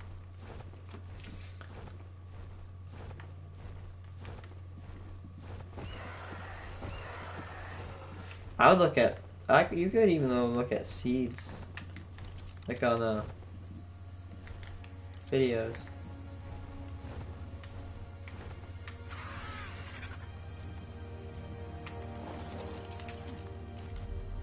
Took out an alpha card over today, so...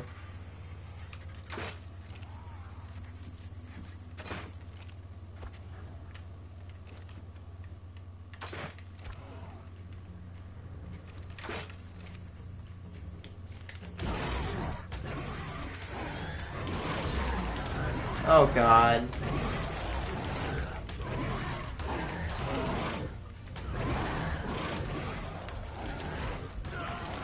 Oh my god. That is so annoying. I just got killed by a level 108 Terror Bird. Okay, you know what? I was just trying to be peaceful. What the hell am I saying? I was already talking about the crossbow. Okay. Oh my god. I just went to my T-Stroyer, only to find 2 eggs. Okay, so you've chosen death. Good boy to my, hopefully the Argentavis isn't landing anywhere near those turbines. Do not attack me. The only reason I'm not attacking you is because I want to get to my Argentavis ASAP.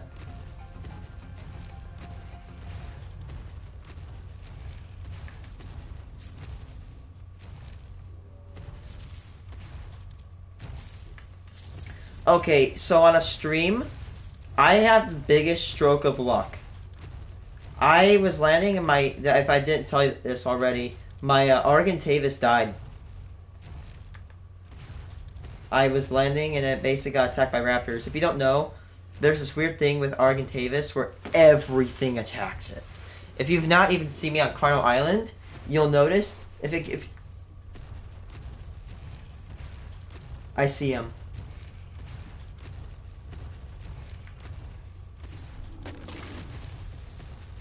Well, I was exiting the game, and the game crashed. I go work, and I go, oh my god, okay, my Argentavis is very smart.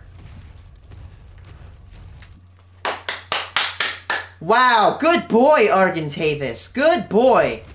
These things are trying to attack him, and he landed on a rock where they can't attack him. Very smart. Thank you. Look, they're even mad. They can't get him. Attack me. And they were mate boosted, too. Oh, and if... Piss off. Oh, and if my day doesn't get better, Wyatt, I see another yellow drop in the distance.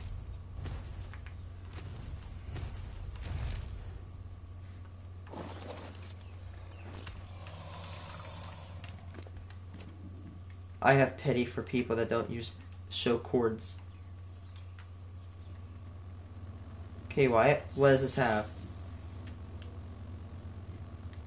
Deodot. Wait, a Mastercraft? Oh, it's a Mastercraft Deodon saddle. I don't have that, but oh yeah.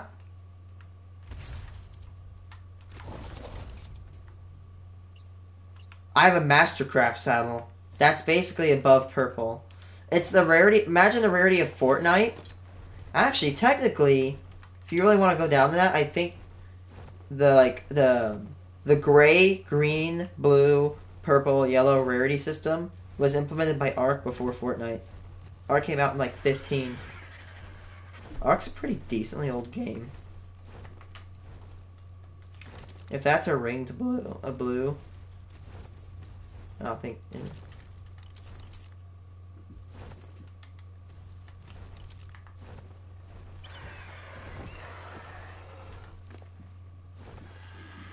I love it when it's like that actually happens. You find chunks that like look like they've been corrupted, but they don't. It's beautiful.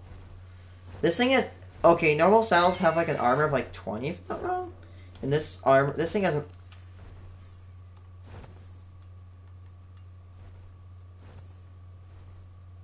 Oh, sorry. It's still some rippers.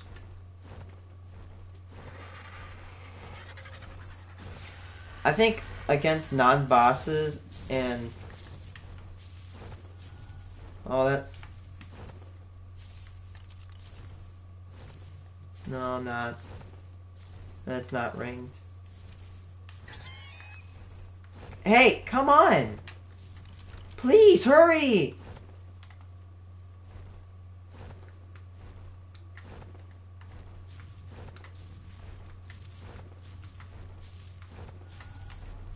Oh my god, dude, just follow!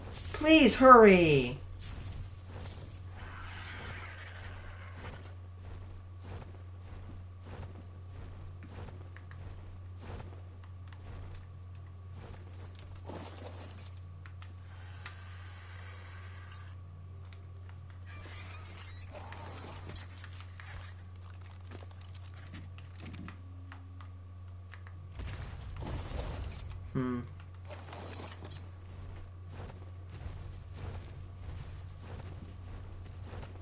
Come on, please hurry. The freaking drop's gonna destroy itself.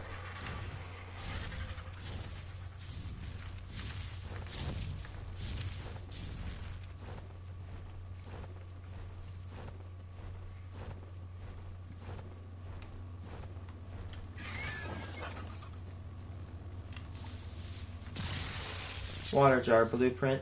That's fine.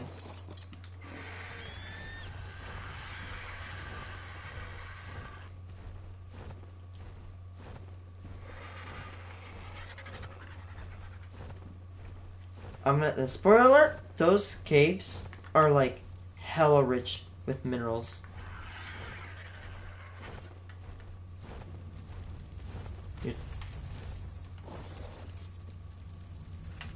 Okay, girl, stay here. I love how my girl lays red eggs. Like, specifically red eggs. Okay, here's one thing I hate about when I say disable following. Is that when you hit disable follow, they briefly walk for a second and then they stop. Alexa, how many days until November 15th? Wednesday, November 15th, 2023 is in 40 days. 40 days. 40 days, man. I bet you if I have fun, those days will go right by. I can't wait for that day. The release of Teardown. One of the coolest looking games. Again, let me re-preface this. I probably told you like 1,000 times. It's like Minecraft, but it's like Minecraft, but the pixels are like 3 by 3 by 3s. On magma on the bottom, crouch, and you can literally stay there indefinitely. Like if you couldn't starve, you could stay there forever. Ooh, I found ramshackle. The blueprints for ramshackle gauntlets, or like green metal gauntlets.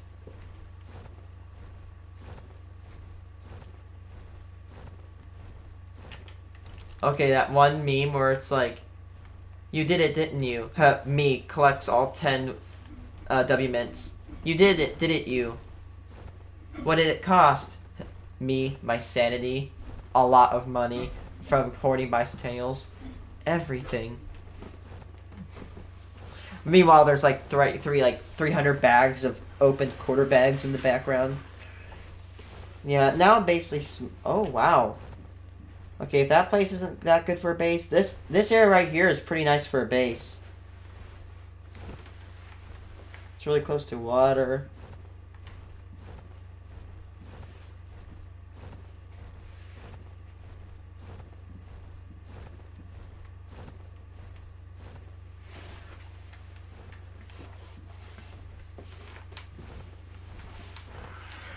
I'm waiting for everything to smelt. Like I'm calculating that's gonna take, if I distribute the load, probably anywhere from 1 to 3 hours, which seems like a lot of time, but that is reasonable, quote unquote, reasonable.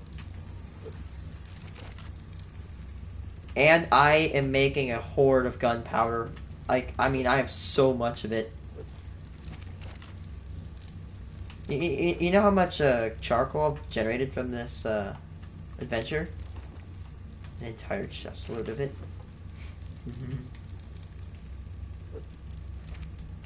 An entire chestload, like a big boy box. I thought about destroying a layer of fencing on the top and putting a double deck for more furnaces. It could be possible.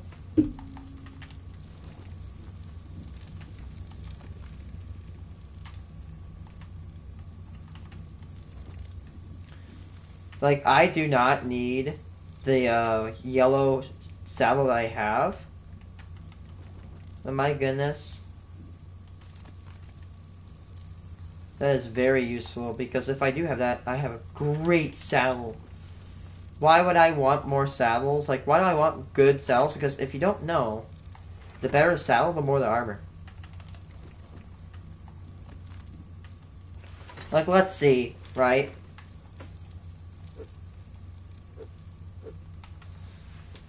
Okay, armor 62 point.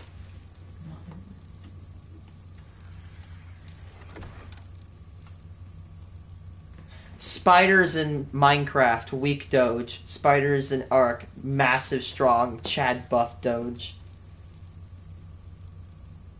Deodon.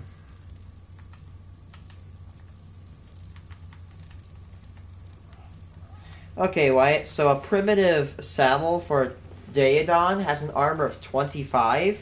This yellow saddle of the same creature has an armor of 62.9.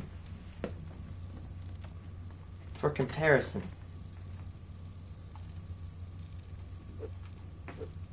What happened?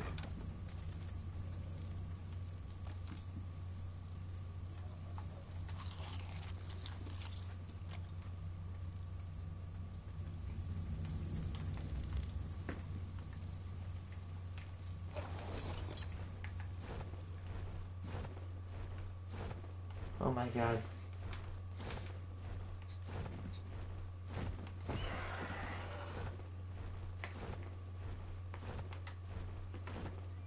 Oh my god.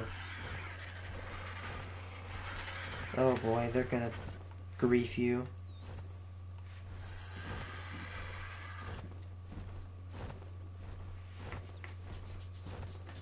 I saw a video where this guy was trolling his friend, like pushing the button on the PS remote, and eventually got to the point where he just threw the remote and it destroyed it. No, actually, I think he like threw it at the TV too, so it broke the remote and the TV.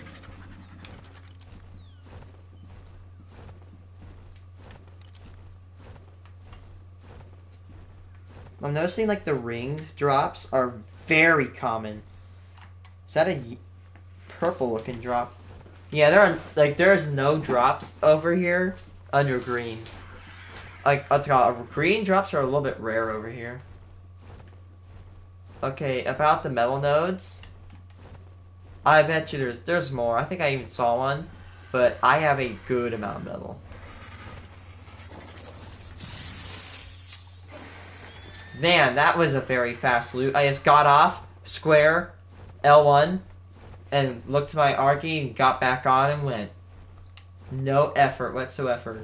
Got a metal door blueprint, adding on to my collection of metal blueprints, man.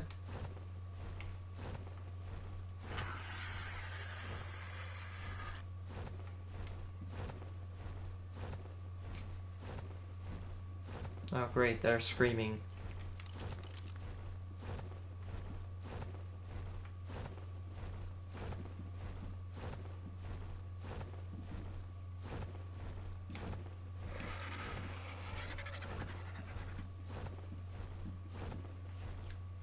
Let's be honest, everybody crafts like 20 crafting tables to like stacks them per world because like you could go around.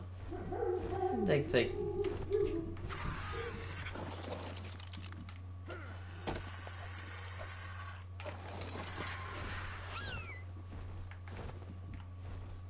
There's a few nodules of obsidian on mine. Yeah, I'm not gonna get. Apparently, Argon. The ankylosaurs are more efficient than using a pickaxe to get metal nodes. Or no, and obby nodes, but whatever, I'll take the obby.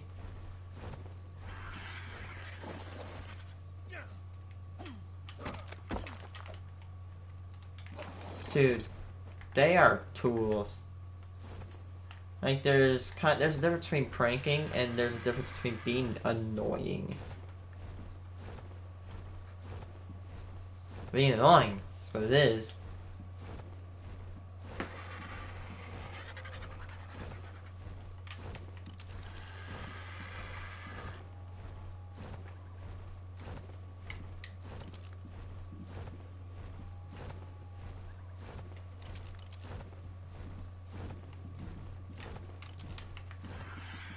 I don't want to go there, that's way too far.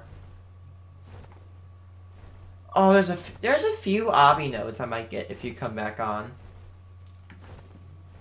It's being guarded by a bunch of raptors though.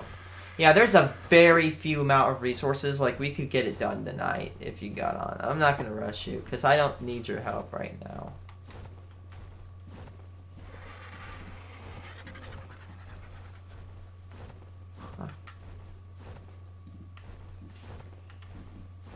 I know what I might get. I might give you some for Christmas. 2 things, actually. What am I telling you? Hey, then that's fair. That's fair. Give me a girlfriend, please. I could use that real quick.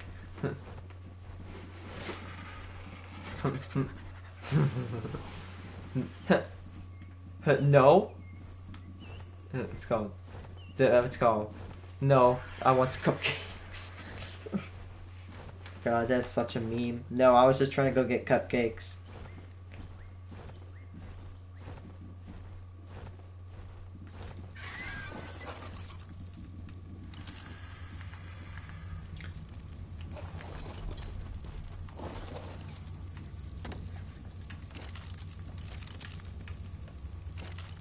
I even thought about like I thought about building another raft where it had like the stuff at the bottom, the furnace at the bottom, and I had a shelf to get.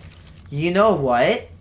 On my Mark 1 boat, I was able to shove a refinery forge into a 1 block or 1 tile tall space, So if I can do that, I can do what I'm saying, which is basically build a double-decker. However, the thing is that I'd probably remove the top part. Let's like top fence. 1, 2, 3, 4, 5. There's like 10 pieces I can remove.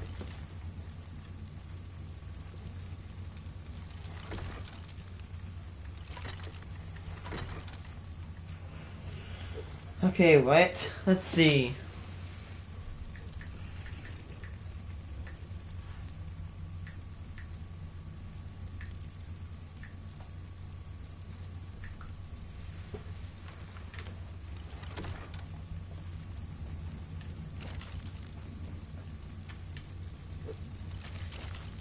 That's always been a thing for a long time.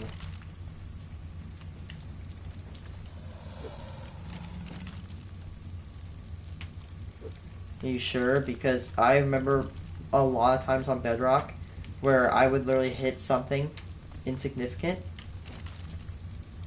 and like if I hit that zombie, if it hit me back, it burned me. Oh, there's a blue drop. Imagine it's ringed. No, it's not. Yeah, if you don't know, last night I found a W mint quarter. It's the Connecticut one. Man, I said to myself, if it makes me feel better, I said to myself, I'd never find W mints, but I put in the work and the hours, and I did. I have 13 of them now, and I need 3 more. I need the Idaho, the American Samoa, and the Kansas one. I'm very. It's like it kind of reminds me like Thanos getting the Infinity Stones. I'm very close to finally getting my full set of quarters. I was a little salty because that one night I went like an entire bag without getting a W mint, but that is just so irritating.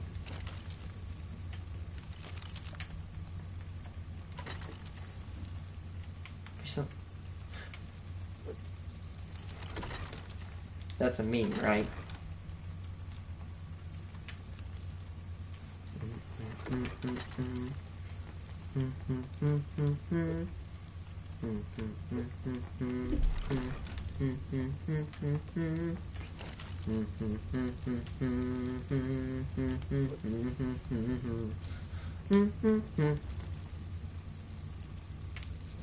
Yeah, no.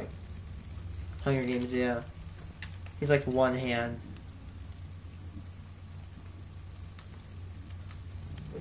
I have a lot of blueprints I've collected.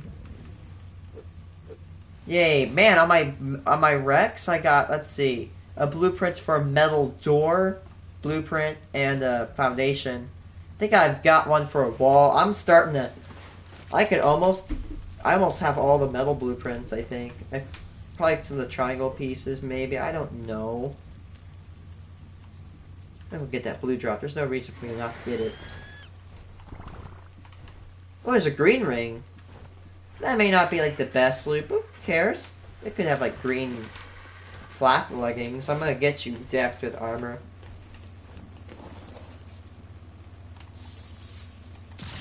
A green, I got a green ramshackle pike, which the only thing I hate about loot drops in this game is that you could go up to like a red one, or like, let's say you go up to like a blue one, and you get like something green out of it. Like, that's just kind of annoying. Did I see a red drop?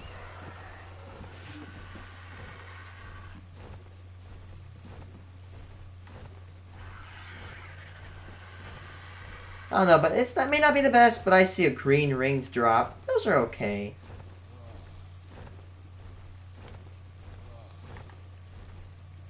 I'm starting to fall in love with the ringed drops. You know, I have to smelt my stuff, so I might as well go look and see if I can get some blueprints from them. It doesn't harm me.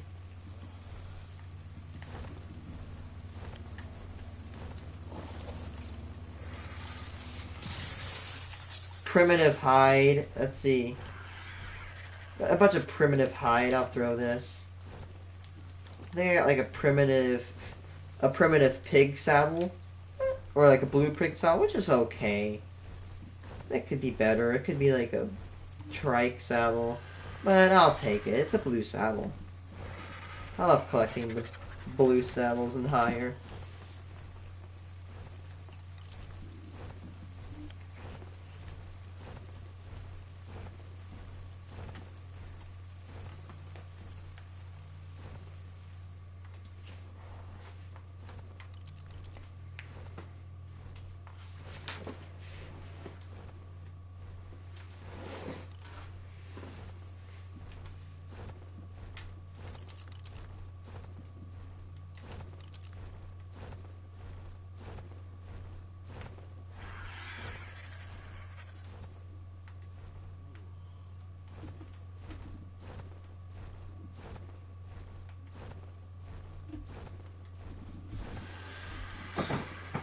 Man,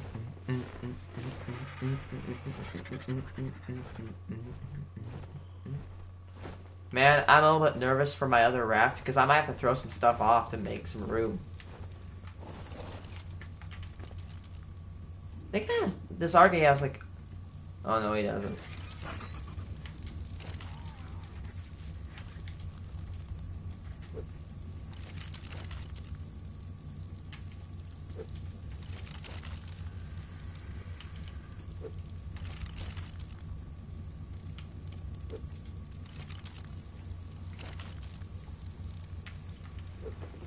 Yeah, I'm so glad I have this extended forge. I think so. 150, right? So like a stack of metal will need about 150 smelting cycles. If you don't like what I define by smelting cycle, I mean like time it takes to smelt one thing. So 150 times 20 seconds takes. Alexa, what is 150 times 20? 150 times 20 is 3,000.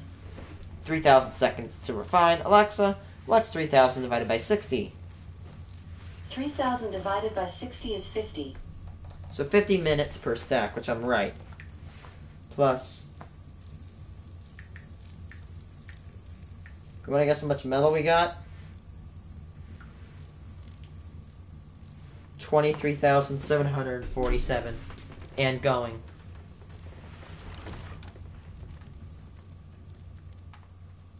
23,000. Okay, goal 25,000. Well, we were gonna get 25,000. See, 150.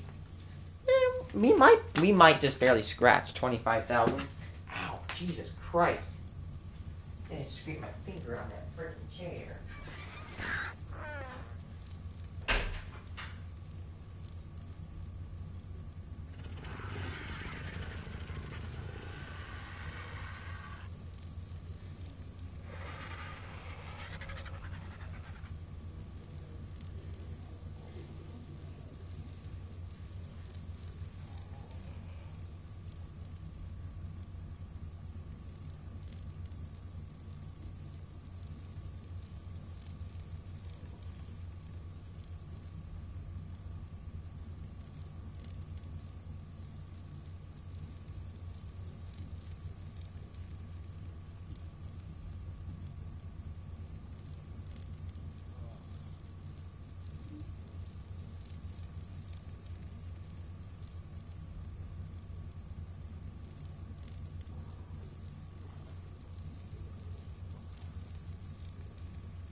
That's...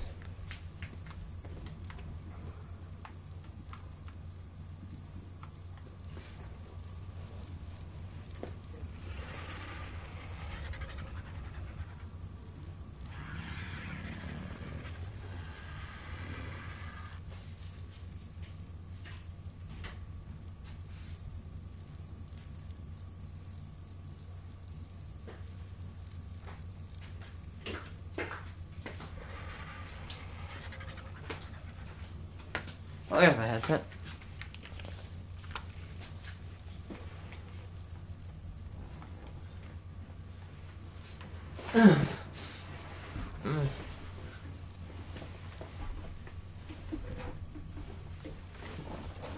Let's see. So I need about what? Oh, that 1,300 metal to complete. So let's see.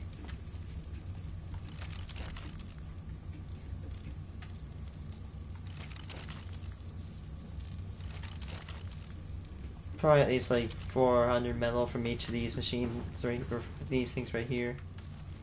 Let's go. 1, 2. There's a 300 right there. 300, 300. Yeah, we're gonna get to 25,000.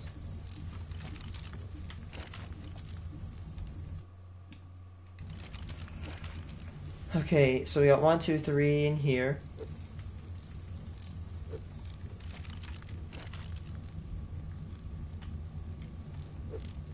What? Wait.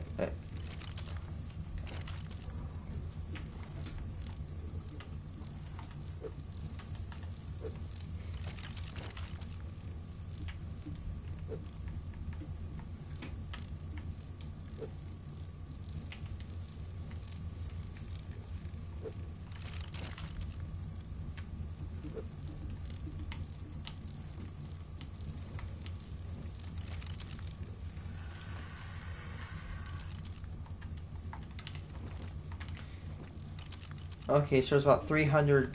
There's about 3 stacks of metal in each of these. I'm gonna slowly popcorn it over to these.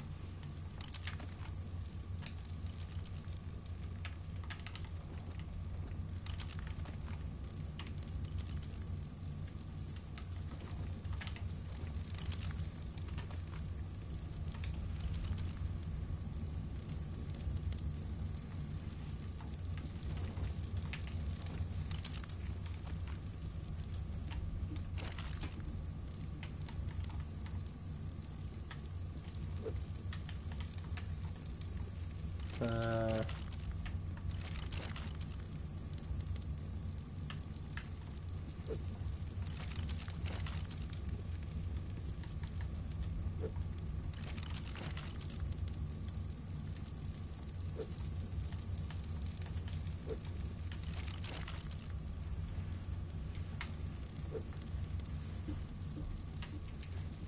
One stack spread along these.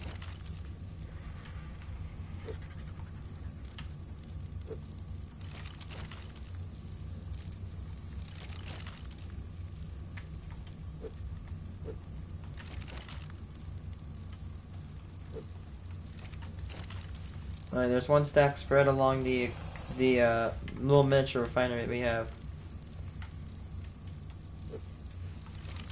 In 50 minutes, this would all be done.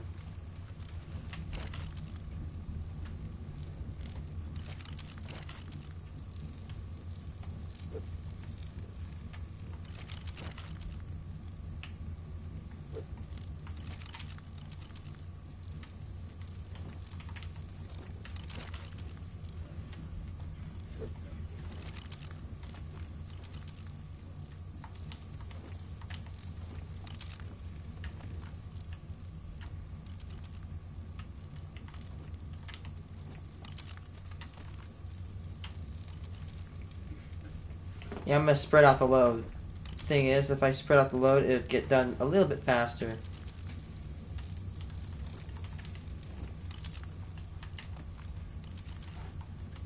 Split this, and load, load, load, and load.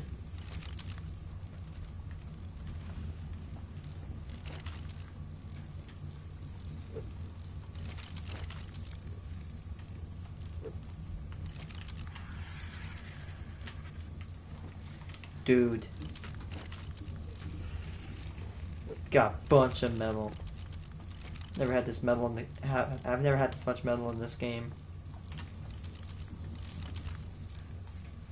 We're gonna have probably a little bit over 25,000 metal.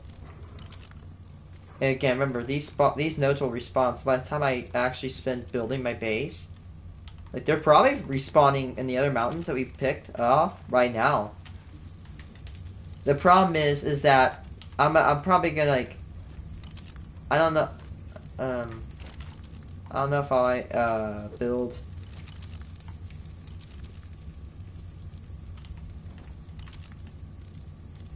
I don't know if I'll, like, transfer... I have to transfer the stuff to my raft, but I don't know if I'm actually don't know if I'm gonna transfer stuff on my raft to my home, like the whole area. Maybe slowly, but definitely not once.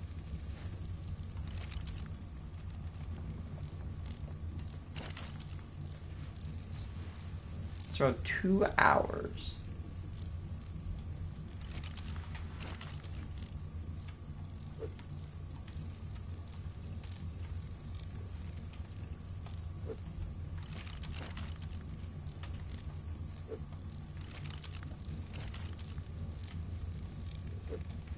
Okay, so my estimate of time I'm looking at right now is about an hour. About 100 minutes, or about an hour, 2 hours and a half. So if I let this go, it'd be done at like 8 o'clock today, which that's still a lot of time. I mean that's 8 o'clock.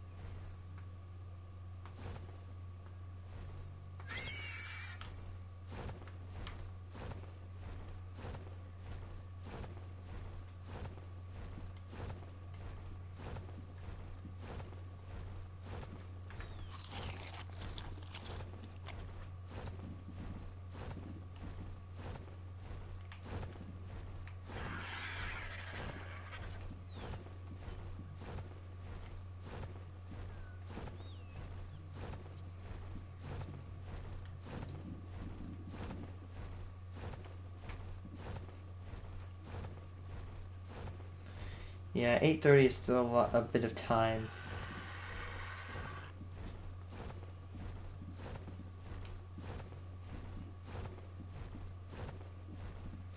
Are they? Let me guess. They're mate boosted. Yep, they are. 76 and level 12 car. Oh boy. Red drop.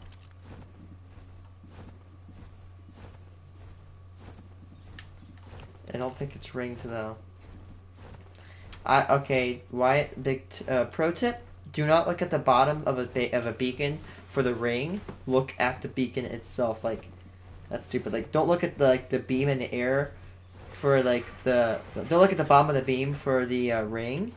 If it's dropping, look for like kind of like, you know what I mean, like the thing itself. Is this a flat area? This is actually pretty. This doesn't look like it'd be a bad area to build. This actually be a very great place for a refinery right here. You're in between the volcano and you're in between the frozen tooth.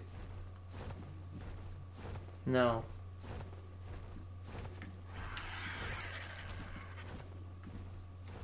Not ringed.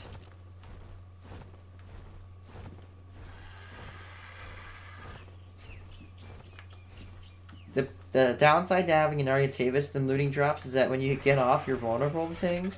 Unlike when you're on a T-Rex, you can just like get on top of T-Rex and then just loot automatically. However, with the Argentavis, you can get out. Like if you're skilled enough to basically quickly get on your Argy, you can get out within a jiffy. Okay, I don't. I actually have to say this. I feel a little bit safer with these trikes around.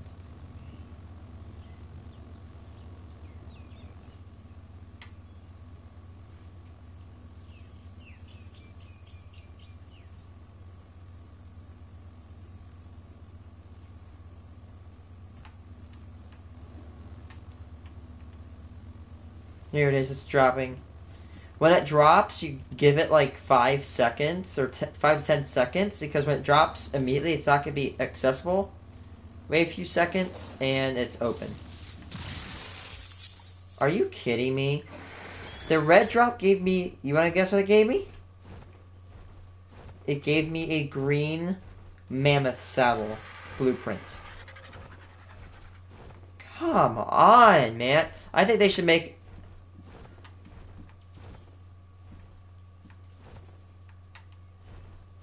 They need to make it in the game where, like, you cannot get anything below purple and a red. Or at least blue, but come on, green? From a red drop? A Melnode.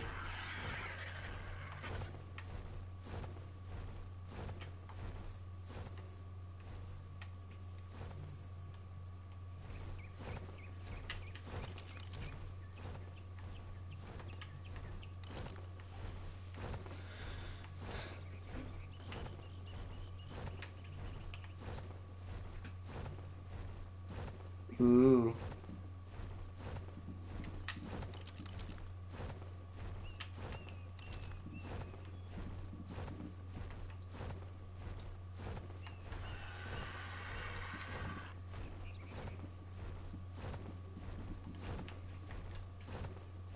Oh. There's our Serex camping on this hill over here.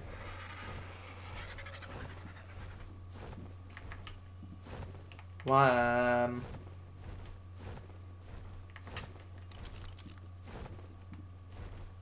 I see a purple ringed drop. Wyatt, I think... Wait a second, Wyatt.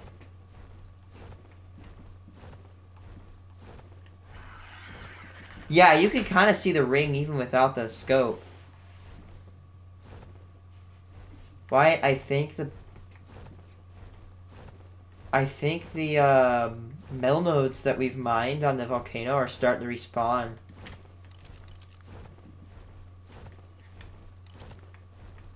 Dude, there's not many of them. I don't see a whole lot of them. But they're starting to slowly come back in increments. This is good. If they're already coming back now, we haven't even left. If they're going to come back this quick, imagine how much will be back if I ship all the stuff to my base. I'm stupid. Why did I get off my ARK and Tavis when I was landing to gain energy? Maybe I'm a little bit of a hypocrite, and maybe it's far. Maybe my T-Rex... I mean, let's go. I did leave a trike. I left a trike in the middle of the redwoods. And nothing touched it. And it was surrounded by spikes. So is my T-Rex right now. It's also surrounded by spikes. Oh, I've been here.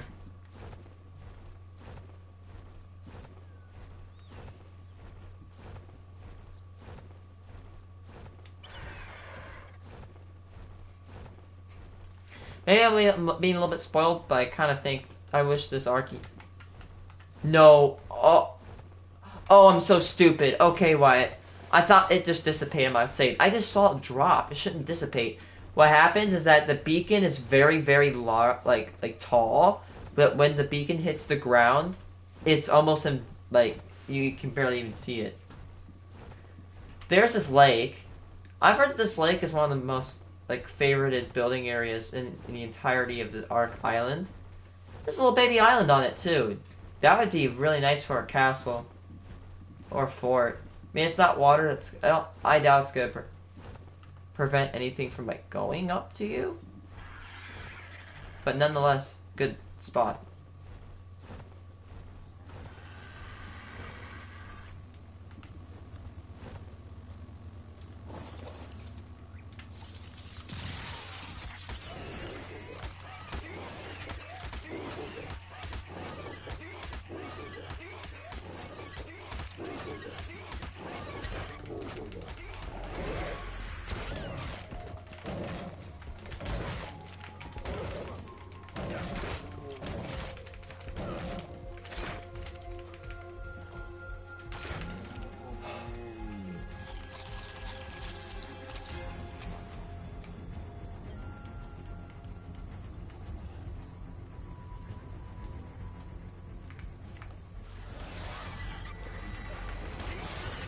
Going, going.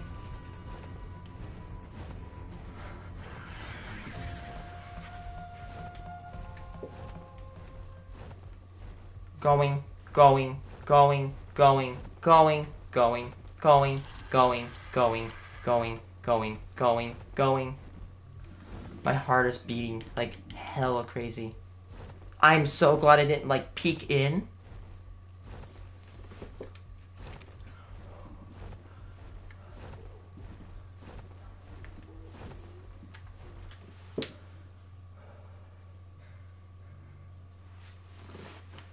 Jesus Christ. This game's not even a horror game, but it scares the shit out of me. Oh my god.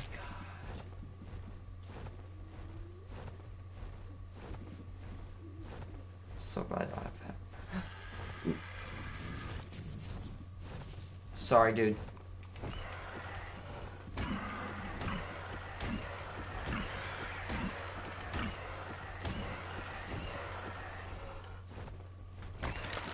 Yes. At least this thing has rapid regen.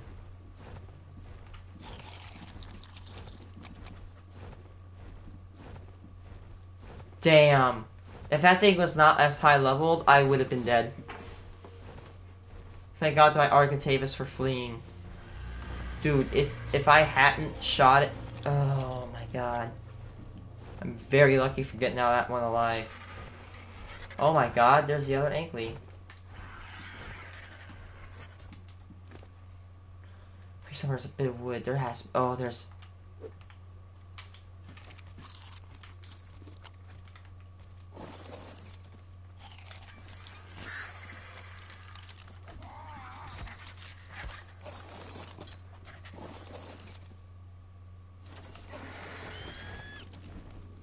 Never a frickin' again. Yeah, that tiger, that's the one. That's the one that gets you and it holds you down and kills you. That one, it's not like the saber-tooth. Those aren't the ones. Oh my god, that's awful. I mean, at least the loot was blue. Definitely gonna be a little bit more careful when I get those drops now. I hate forested areas. I consider myself right now extremely lucky to get out of that one alive. If I had run, my Argy would be dead. Now here's my mentality. Maybe it's a stupid mentality, but maybe a few people might agree with it that play ARK. I know that if I'm gonna run, I'm just gonna run out of stamina at one point. Like that. I mean, those are fast animals, right? If I run, it's just gonna hunt me down and kill me. And most likely, I'm gonna die if I confront something like that. So if I'm gonna die, I might as well try to fight and get myself out of that situation. In this case, I did successfully do that. If that thing were like level like 50, it would be a different scenario. That's why I need my good armor.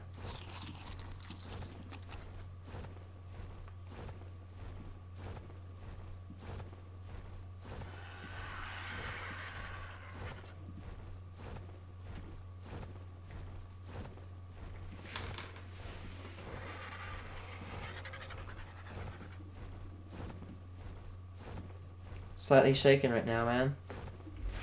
That thing right there is what killed me a little bit ago, like a while ago. That killed me by ripping me off my T-Rex and killing me. I hate those.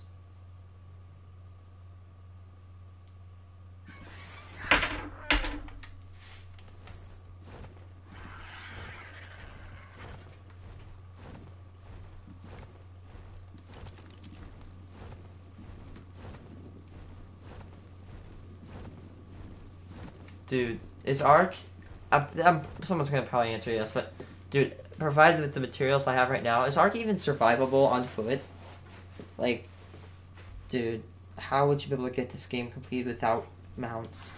If you can do that, praise you. Like, you're just good, alright? I'll let you know that. Like, if you complete this game without using mounts, you're just good.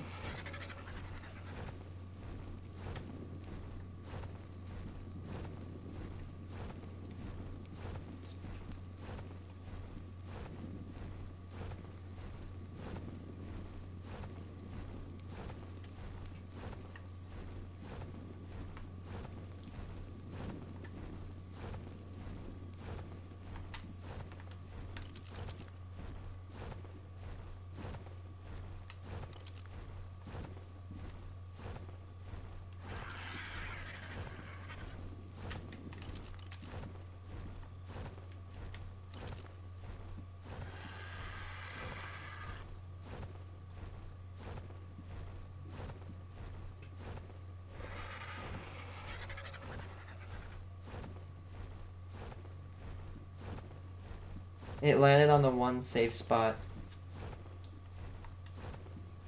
This is a fair, like, besides safety from, besides from flyers. Wow, look at its eye compared to my head.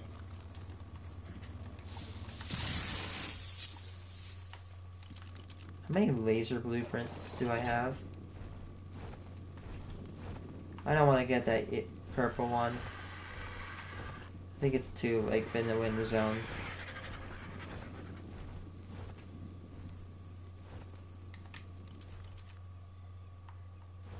Maybe if it had a ring, like, I would consider.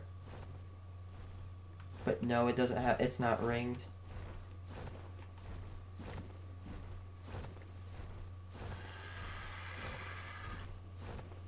If it was red, yes. Blue drop.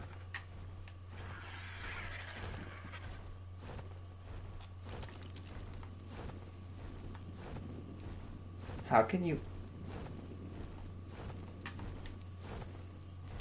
I mean, half a pound from spyglass. How could you not rock this thing? It ain't heavy, it's just helpful, you know what I mean?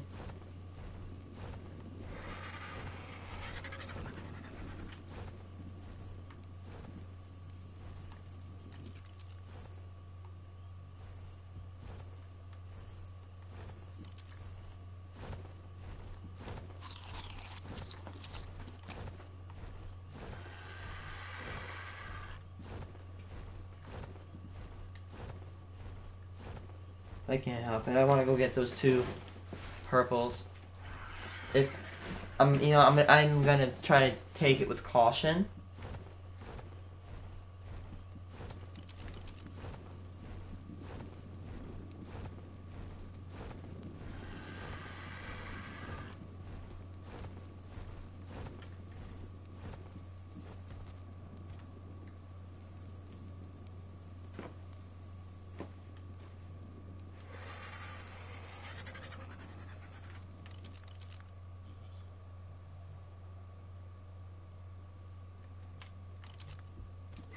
I kind of want to see that blue drop, that old yellow or that white drop is bad for where it's at.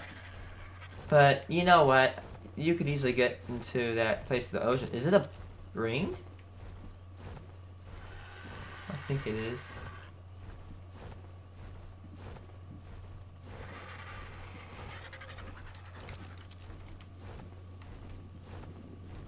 Yeah, I need to be very careful. I can almost care less with the stuff I lost. Like, I really like my canteen. But the problem with these locations is that they're very foreign. I've never been to them before. Actually, I think I've been to this specific place on mobile. I've barely been to any other place on mobile then. I kind of use mobile, like, as a suicide. But I might use it for, like, actual ARK because, you know, why not?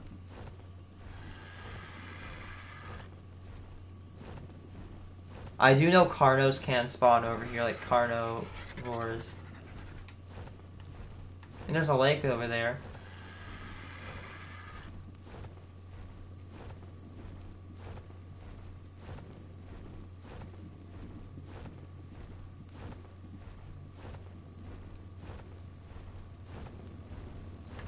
Ready? Get it? And go. Are you freaking nuts? I mean, like 0.08 per, like 0.8% damage. Okay, that's pitiful. And I'm a very grateful person.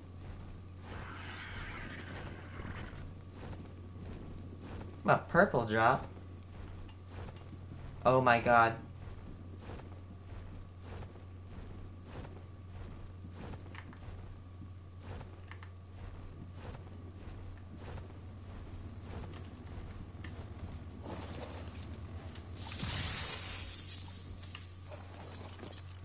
Wow, okay. That was useless. I'd say.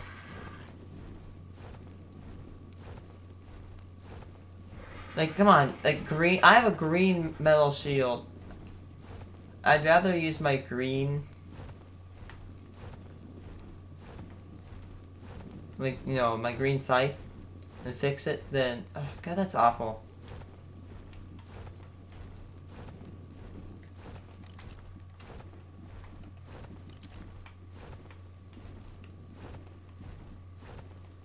I'm gonna land here and be very alert.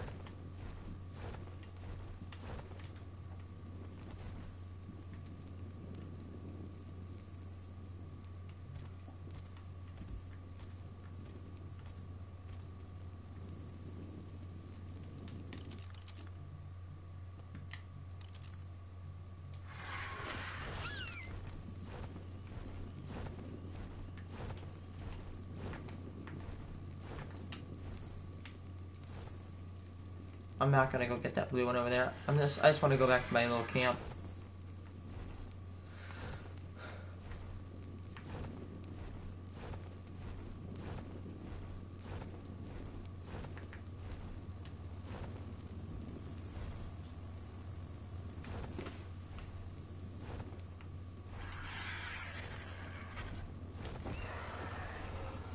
Imagine if you could like pick it up and bring it.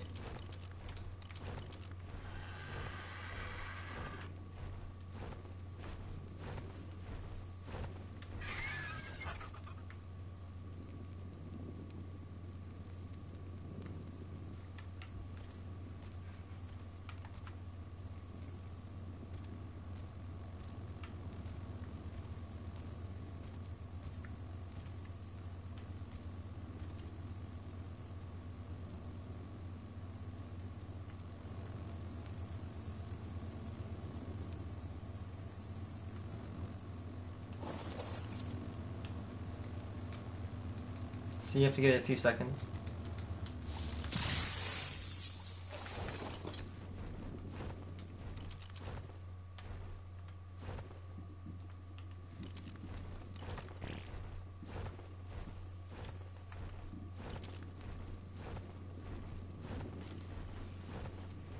Then go back to that boat.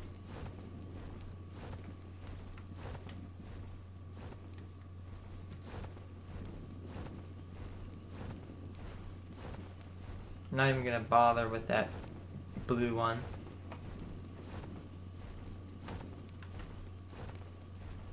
I've heard that there's very, very, very unfriendly things in the cold biome. There's Rexes, there's like sabers, there's a whole lot of things.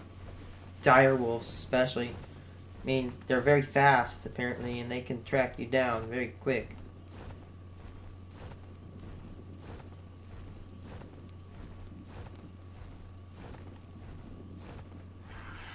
The best place to farm for drops, in my opinion, is probably Carno Island because it's so concentrated.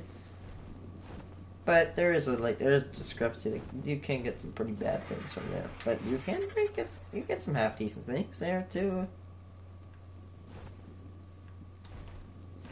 And for one of these mountains, you could maybe one of these mountains one day I might put a base up here, and I might use like a Quetzal whatever thing, like the thing with the giant platforms on their back, the ones that fly. And I might scan, like I might house it here, and then I go around and scan for like the drops. Is that rained? No, it's not.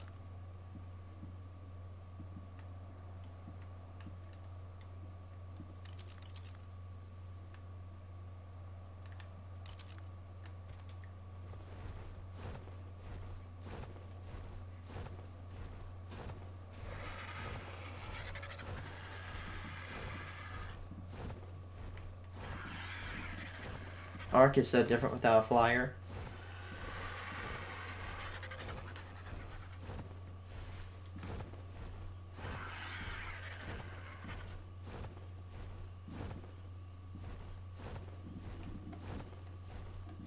Day 140. Sweet.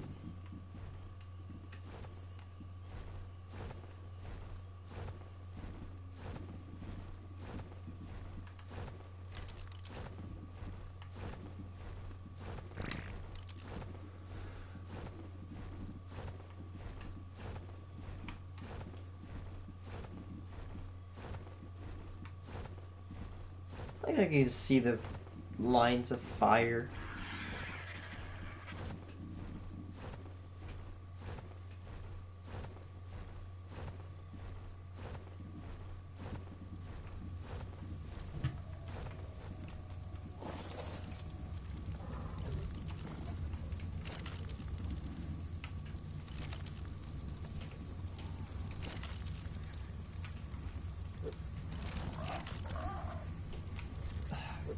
on. Move.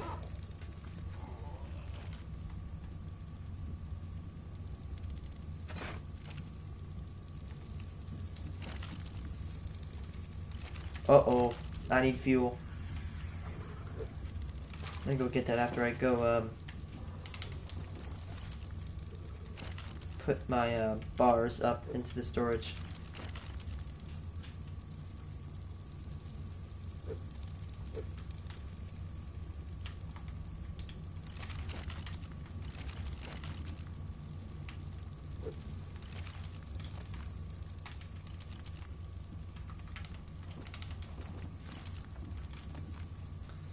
And yep, we only have a certain amount of spaces we can use for. Oh god, that scared me. My cousin has this washing machine and it has this most obnoxious alarm ever that goes off. Is that a? Is that a red drop?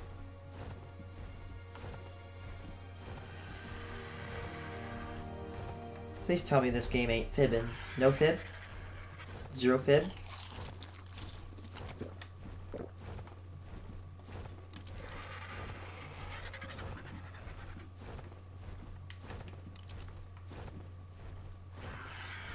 Oh man, I think they'd be fibbing. Whatever, I need to go get some fuel anyway.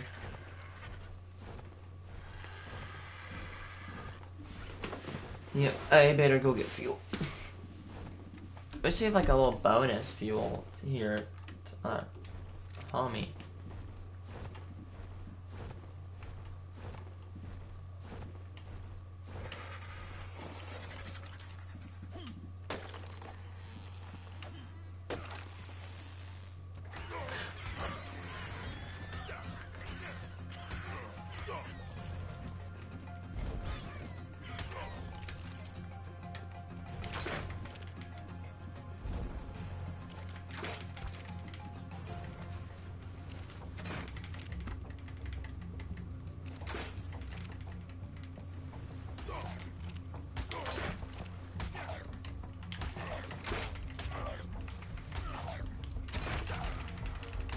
To a piranha? Really? That was a really good play, too. You suck, dog.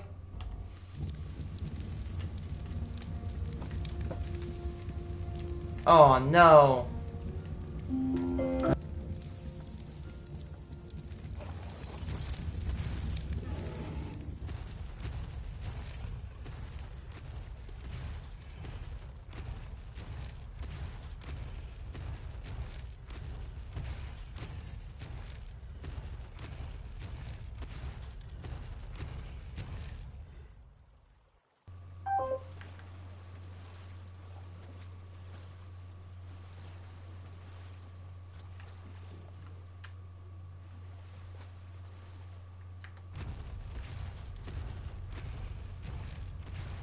Good boy.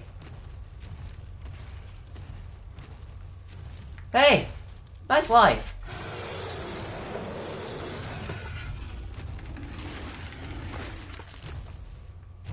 I want them to be afraid when I kill them. I want them to feel that fear. Just that little ounce of fear. Right before they die. Oh, hell no.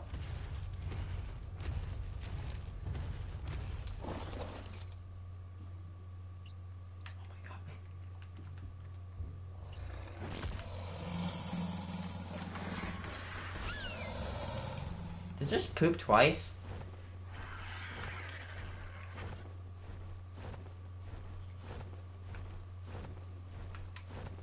Yeah, I admit that was a pretty smart idea.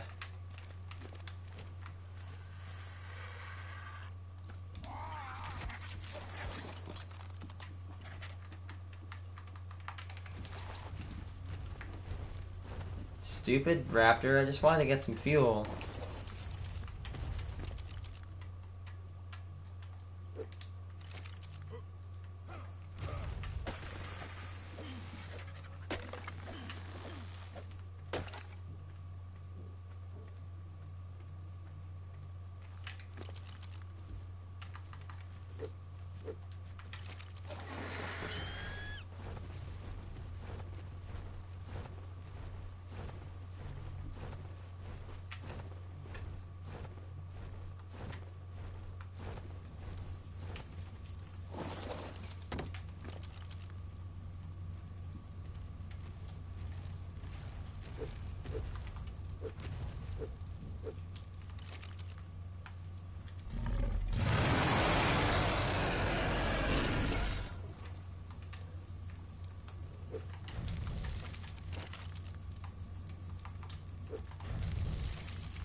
Mirror pack.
Fine, report. Let's go. Fine, report me. Okay. Or let's see. How I got revenge against the Welcome rich to a-hole. r/malicious compliance, where your wish is my command. My parents and I were on vacation a few years back and hanging out at a hotel bar. This place was one of those places that was cheap, but everyone who stayed there thought they were better than everyone else. A couple walked in talking about how nice and quaint the bar looked. They sat down at the table next to us. You were supposed to order your drinks at the bar, then sit down. But since it was a slow night, the bartender walked over and served them. The bartender said, "Hi, what can I get you?" "What wines do you have tonight?" The bartender reads off the wine list. "Oh, a rose wine would be just perfect." "Make it two." "Sure, that'll be $15. "We're gonna open a tab." "Unfortunately, we don't do tabs here. You have to either charge it to your room or pay cash." He throws his room card on the table. "Ugh, fine, charge it to that." They laugh as the bartender grabs the card and heads back to the bar. The bartender pours their drinks and brings them back over. The first thing they did was hold up the glasses. These are rather small. Do you have any bigger glasses?" Aren't wine glasses usually small? Those are the standard glasses. "Really? We're paying $7.50 a glass and you're going to get chintzy on us? Surely you have bigger glasses. Come on." The bartender was clearly getting annoyed. "Okay, I'll go check." He went to the bar and came back out with two glasses that I think were supposed to be for margaritas, but were at least twice the size as the wine glasses. He held them up for them. "How are these?"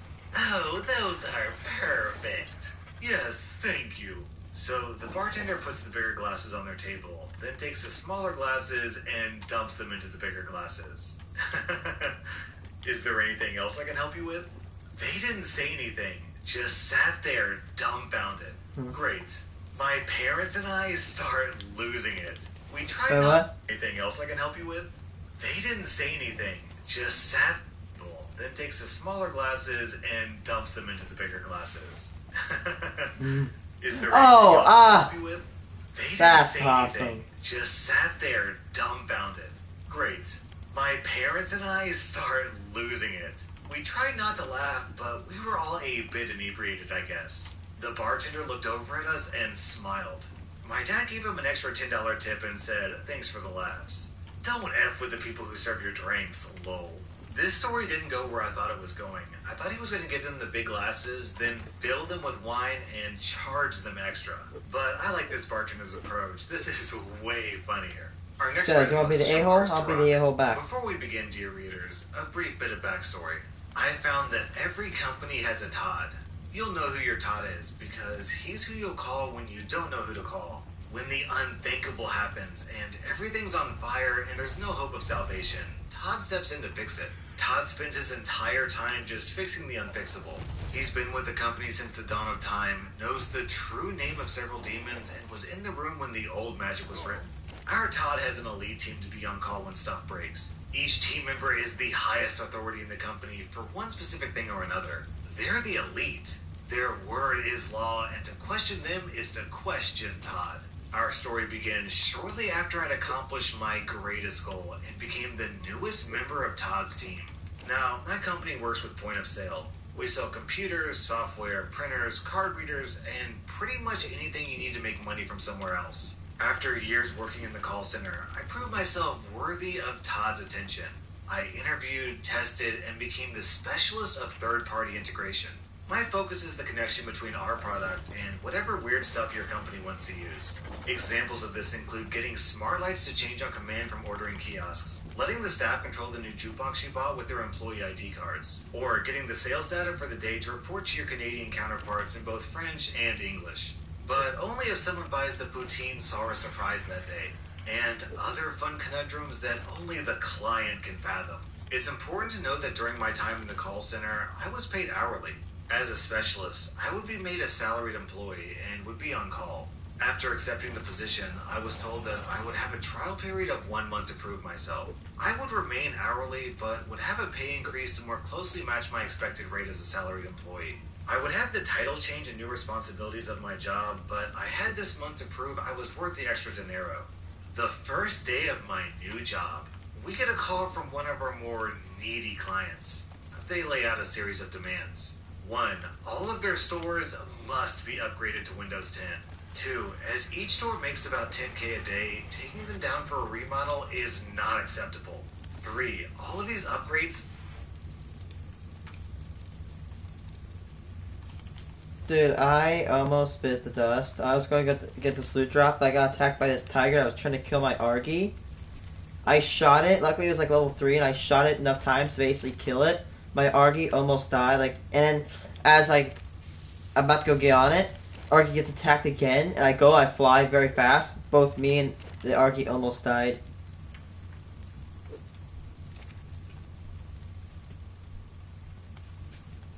Oh yeah.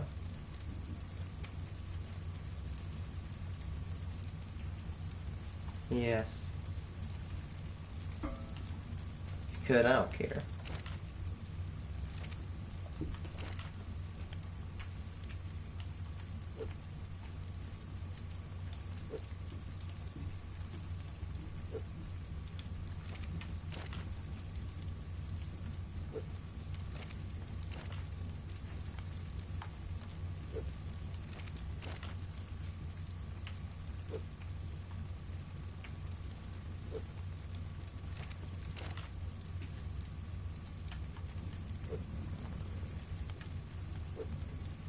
$200. Move this 24 over. Oh my god, am I it? The furnaces are almost done.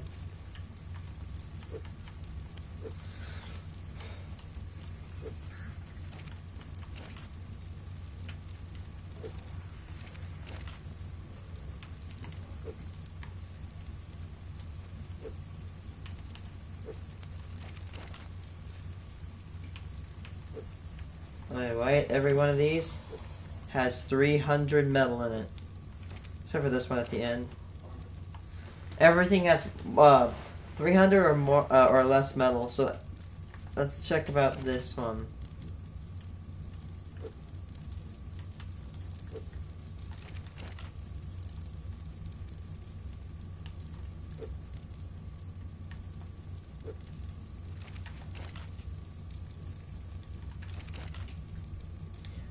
Oh my gosh.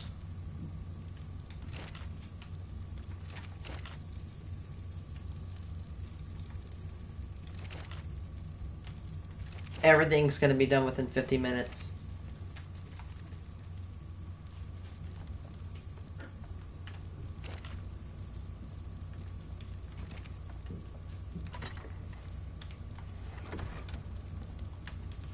I need to start doubling down my production of gunpowder. I need to get rid of as much of this charcoal as as I can.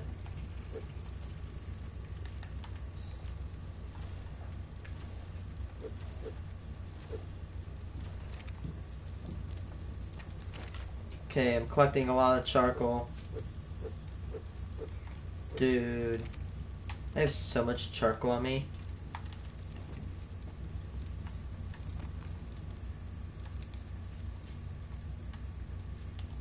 I'm probably gonna take my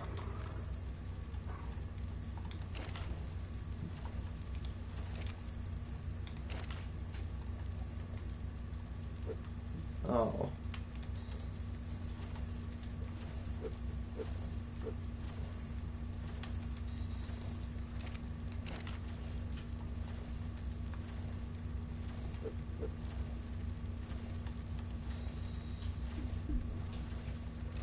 I have a bunch more gunpowder being made now.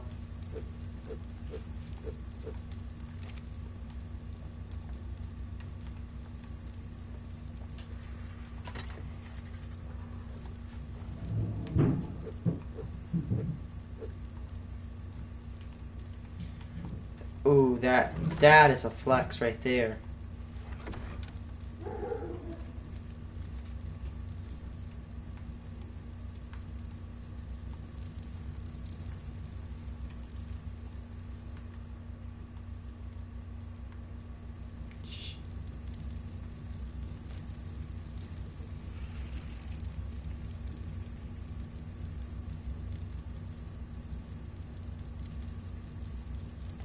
Dude, he's got problems. I'm sorry if I have to say this, but one of the problems is no one tells him just to be quiet. The best dental advice I could give your father is to stop talking. If you get where I'm going by quote-unquote dental advice.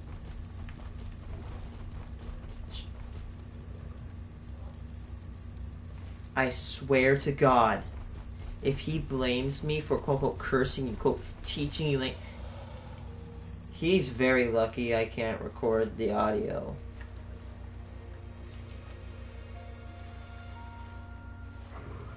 So much for not sinning.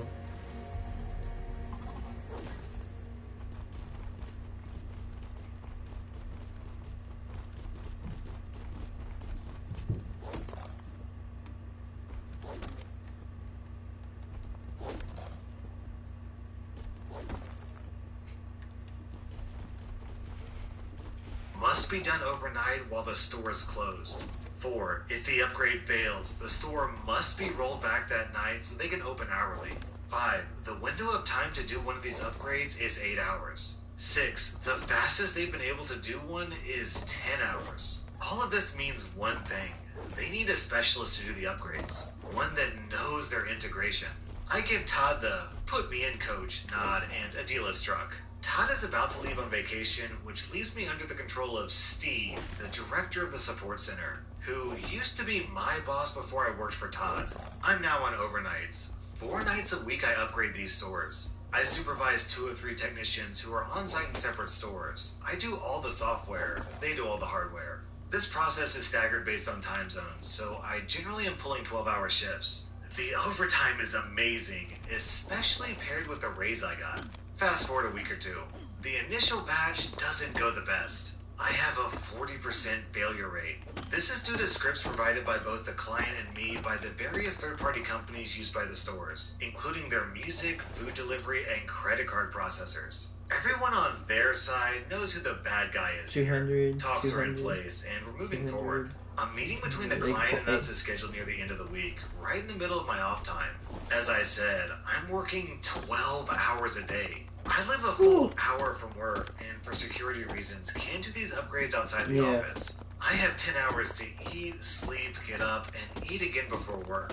Once I get to work, You know, no basically he goes breaks on Reddit, the looks at upgrade stories, and train. reads them. No lunch, no stopping. So I get home around 11 a.m. each day. Oh, The meeting is set God. for 4 p.m. I can't get any reasonable sleep before the meeting or after. Steve demands that I be there to account for my failures. I already have another specialist designated as my proxy for these sorts of meetings because sleep is a thing. I also explained that I'm still hourly, but he won't hear it. He insists that I need to be there to explain why the project is going so poorly, and that my explanation better not just be throwing other people under the bus. He tries to explain that I'm salaried and therefore need to be there when the company needs me, especially when I'm the one who's screwing up. Again, I try to remind him of my probationary period, but he won't listen.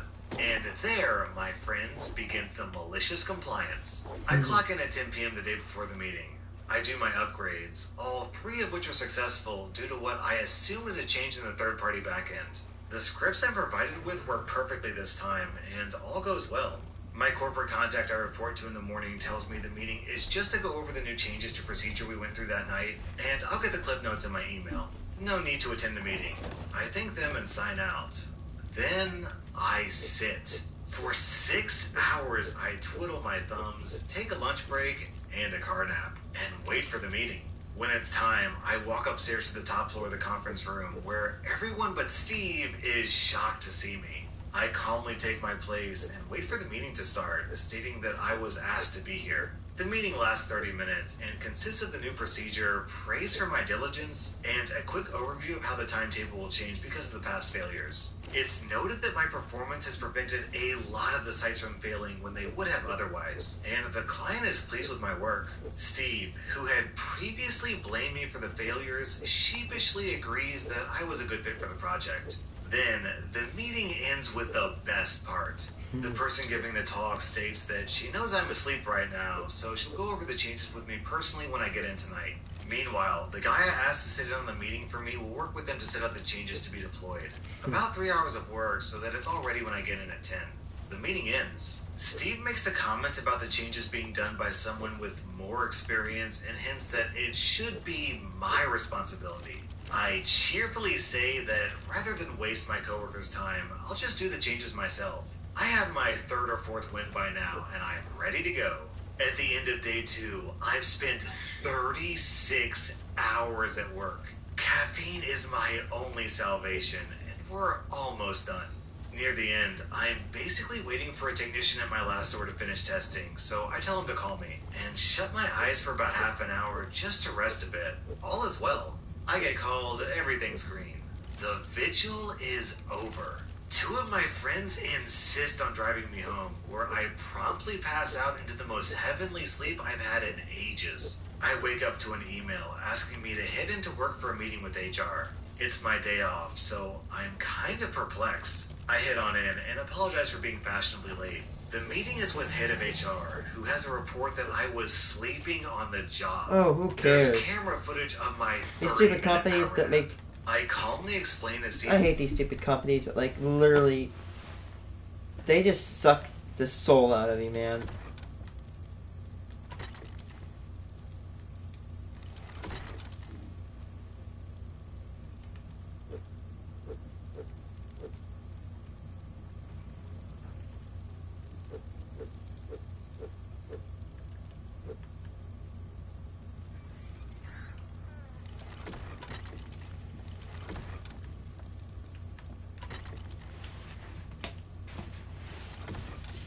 You on stream? me to show up to the meeting, and then asked me to stay later to set up the changes. And by the time I took my nap, during what I called my paid 30-minute break, I'd been in the building for 35 hours. I politely remind the HR head that I'm on my trial period, and will be expecting overtime pay for that time. It came out to about 33 hours and change due to my extended lunch break. Todd returned from his vacation and tore Steve a new definition of duties. From then on, he would not be given control over Todd's team when he was away, and we would report directly to the CEO. The project completed without much incident, and I passed my probation with flying colors. OP said that everyone knows a Todd in their company, but I think the truth is everyone knows a Steve in their company. Our next Reddit post is from Pen Name Needed. I was working at a country club where I was being paid almost nothing by hour, but having 10% of the client's bill given to me, unless they said that they weren't paying it. So despite the absurd workload, I took the job. Let me say that these people were loaded. Some of the wealthiest folk in the city, spending almost all day eating and drinking while their children would run around or play in the pools. Despite the money, the large majority were nice, really respectful folk, especially the older ones. One fateful sunny Saturday, this man comes in with his family. Let's call him Joe. Joe sits down at the same table as a lot of my regular Saturday clients, a group of older gentlemen who ordered beer after beer and lots of specialty orders from the kitchen. Good day, sir. May I take your order? Sure. Bring me a Brand X beer and some ice cream for the kid. Joe's kid was a young boy around 9 called Billy, who I'd seen around the club but had never talked to. Joe's wife was Carmen, who just nodded to the husband's request, and off I went. Over the course of the next hour or so, every time Billy saw me near him, he would just ask me for another ice cream or soda, etc.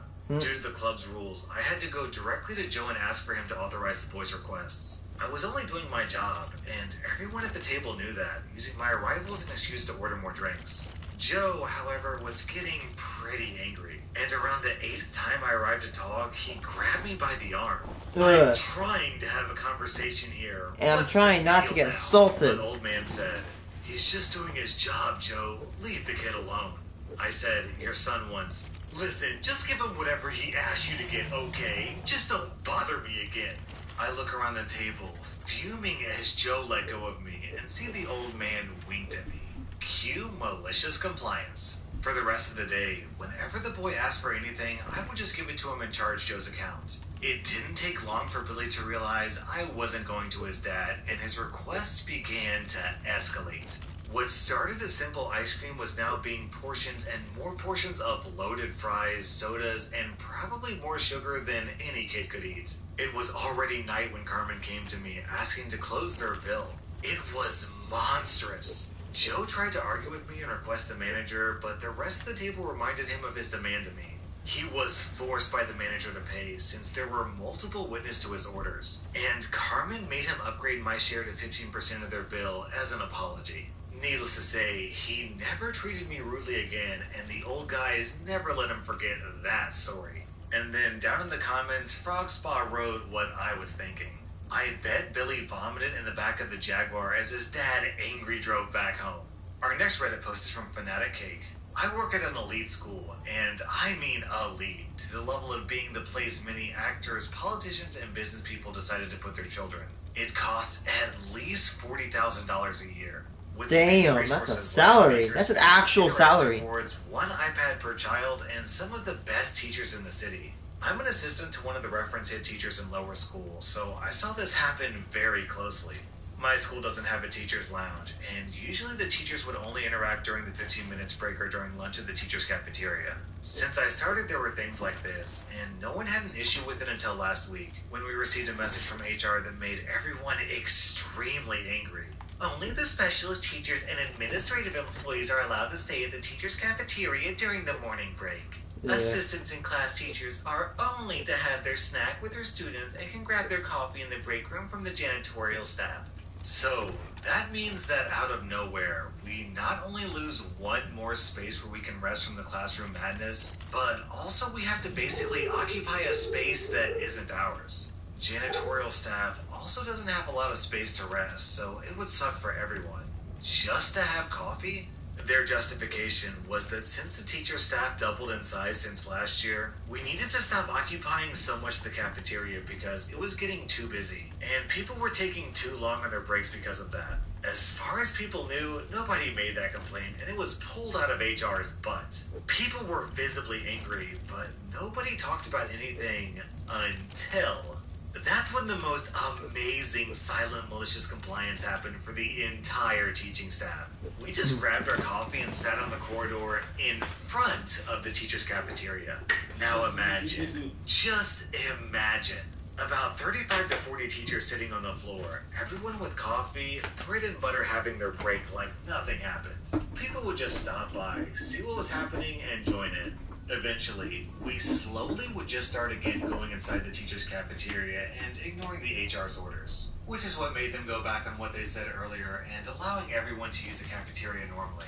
But the most impressive thing is that no one talked to each other. We just started doing the malicious compliance together like we already knew how to deal with this. I'm not 100% sure about this, but I think that a bunch of people sitting in front of a door could be a major fire hazard.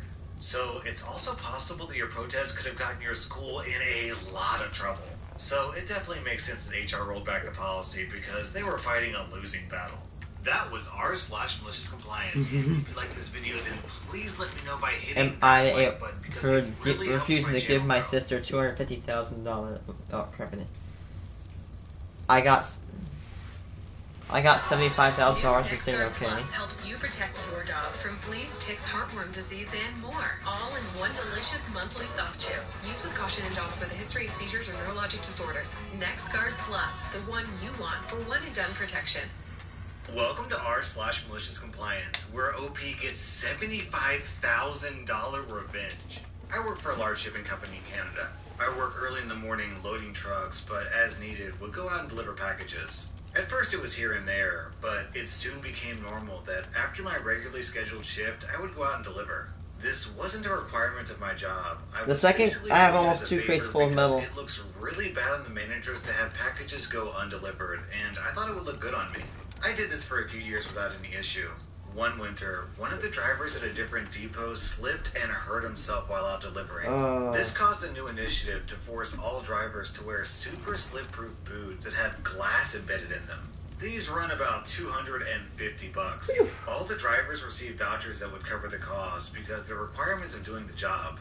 When I went to the manager to ask if I would be getting a voucher, he replied with, "No, sorry, you're not a courier," and walked away. I went and told the other employees that were in a similar situation to mine, and they were pretty displeased. The next day, as usual after my shift, the manager started telling me the things I would be delivering that day. I waited for him to finish and responded with, "Sorry, I'm not a courier." He looked very confused. Couriers are supposed to be people that carry stuff between other locations, if I'm not wrong. So I explained that I wasn't going to go out delivering because I wouldn't have the proper safety equipment. He had that "I just smelled a fart" face and just looked at me for a second. He said, "If you just work a few extra shifts, then you can afford to buy the boot yourself." Dude, I was actually stunned. That's and I didn't know stupid. what to say, so... Can you imagine, basically what happens is that this guy had an accident, which it's not this guy's fault, but because of the accident, they literally had to make a new rule to make everybody buy these $250 boots. Can you imagine, saying, "Oh man, someone slipped at the playground, better get the kids to buy $250 shoes." Oh man, that sucks. Dude, that actually sucks. Stared at each other for a minute. I eventually replied, sort of laughing because of how ridiculous this is. "So, you want me to work without the safety equipment you made mandatory until I can afford to buy it for myself?" He scoffed at me like a 14-year-old girl and walked away without an answer. A few others followed suit, and when the managers asked them to go out delivering after their shift, they replied with, "Sorry, I'm not a courier." After all was said and done, they had so many leftover packages, a few companies started dropping contracts, which directly affects the manager's end-of-year bonuses. They ended up having to give promotions to a lot of workers that were doing double work for half the pay to cover all the backlog. So we all ended up getting paid more to do less, and best of all, we finally got our safety boots, lol. Our next Reddit post is from Wheaton Walker. "Many years ago, I worked as a maintenance technician on an automated assembly line. It was my job to perform quality edits throughout the section of the line where I worked. If something didn't pass inspection, then I would put the product on hold and test additional samples. Whenever this further test failed, I would stop production, notify the lead or supervisor, and then troubleshoot and repair the machine in question. For a few years, I worked That actually night sounds shift. fun. The night shift supervisor, who I'll call TD Gray, had a habit of vanishing for most of the nights. He would be around at the start of the shift. We worked 12-hour shifts, and then he would show up after the morning meeting and maybe dawdle about the office until the end of the shift. As I was doing my audits one night, I found a machine that was drifting out of specifications. I shut it down and paged Mr. Gray, but he didn't respond. I found the issue causing the quality failure and got the parts required for the repair. The repair took about an hour, followed by testing of 100% of the product for a few minutes. Meanwhile, TD Gray returned from the morning meeting. He was angry and walked straight up to me and asked who authorized me to shut down his machine. I tried to explain that it had failed an audit and that I was just following procedure. TD wasn't interested in anything I had to say. Apparently, during the morning meeting, he reported that our area was running with no issues. An engineer who would walk our area each morning contradicted him and said that the technician had one of the machines down for an hour and was just now releasing it to production. TD gave me a written warning and told me that I do not have the authority to stop production without his approval. A month or Okay, so that's stupid. So let's say the machine's kind of like leaking a toxic material, or let's say it's on fire, and the way you can get it to stop being on fire is to shut it down. Bro, the machine is broken. You can't run a broken machine and expect good results. Like, it's just gonna be not a good scenario.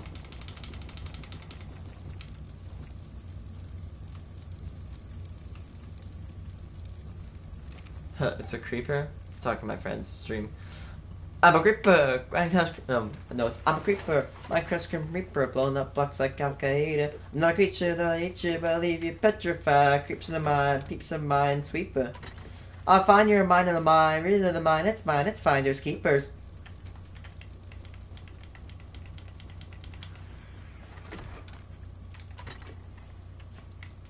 Well, guys, I don't think I'm gonna be needing a whole lot of charcoal anytime soon. later, a similar situation There's arose. the entire and other, tried like, paging Mr. Gray, who box didn't full of it. respond. I should mention that this was well before cell phones, and no, we didn't carry pagers. To page someone, you had to call the reception desk and they would page them over the PA system. Since there wasn't a receptionist at night, this function was handled by a security guard. I told security to page Mr. Gray every 5 minutes until he responded. They wanted to do it every 30 minutes, but I insisted on nothing less than every 10 minutes, and I also wanted them to log each page. This was normal procedure, but they often would just record one entry in the log regardless of how many times they repeat the page. When the engineer came in, he looked at my audit sheet and asked me why I had to stop production. I explained that I had been told I couldn't without Mr. Gray's approval. I also told him that security had been paging him every 10 minutes since I found the issue. The engineer stopped production and told me to begin repairs. He then got a copy of the log from security and went to the morning meeting. When TD Gray reported that all machines were running with no issues, the engineer spoke up and asked why security had been paging him every 10 minutes for over 3 hours. I never did find out where Mr. Gray went every night or what he did, but he soon had more time to do whatever it was. Looks like there will be no pay for Mr. Gray. Our next Reddit post is from Hope We Sink. The house I Okay, by the way, I was watching an Instagram video where this guy's getting shot by a skeleton.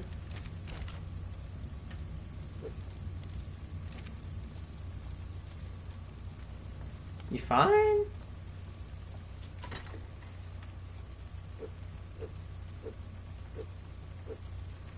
Oh my god, Wyatt, we almost have about 100 stacks of gunpowder. Not gunpowder, charcoal. Generates so much charcoal.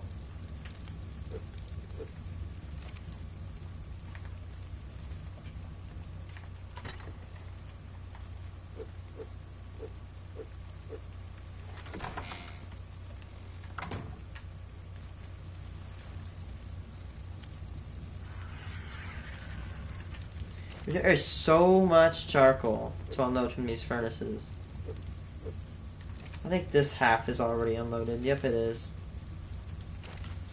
I really don't want to leave this charcoal behind.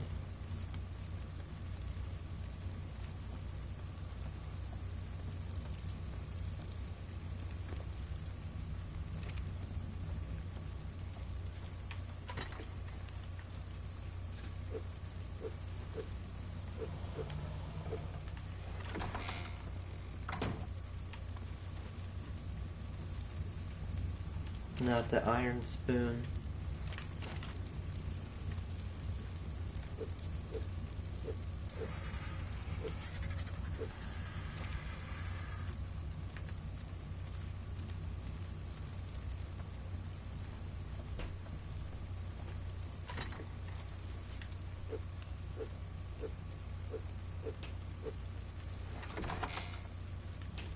I have so much gunpowder, or not the charcoal.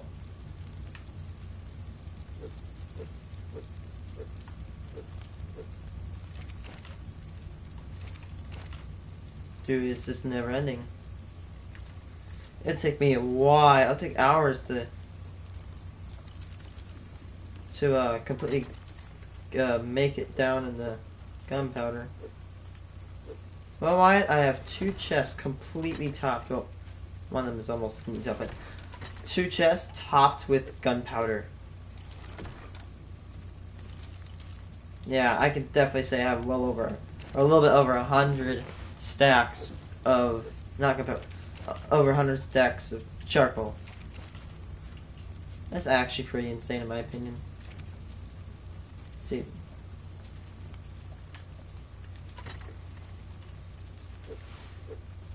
On the side of a hill. Great views, but the geography posed some challenges for the city utilities, sewage in particular. Their solution was to put all the houses on the hill in what was called a shared line. Essentially, one big pipe ran through all of our backyards, just below the house's basements. Effluent would flow out from the houses, into the shared pipes, and then down the hill to the city sewer line by the bottommost house. When we moved in, we were at the highest point that it was possible to build on and still be part of that. Wyatt, there's just a yellow ringed spawn. A yellow ringed beacon. It's got 80 out of 100.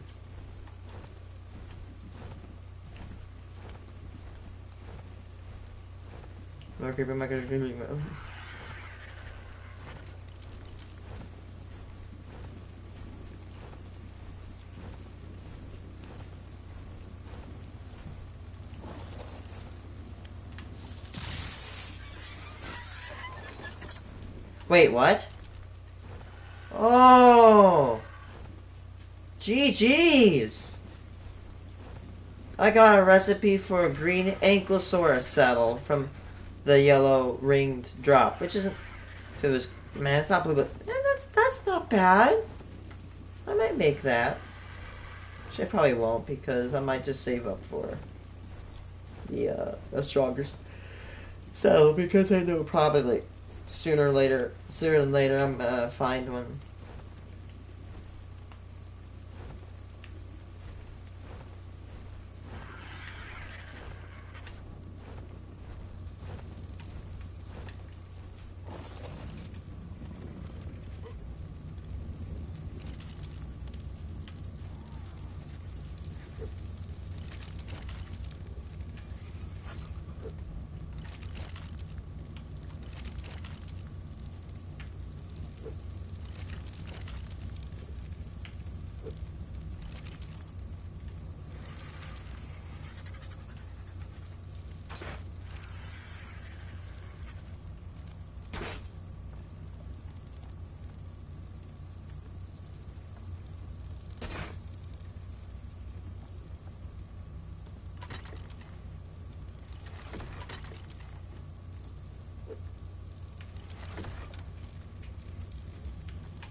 The auxiliary refinery is almost done.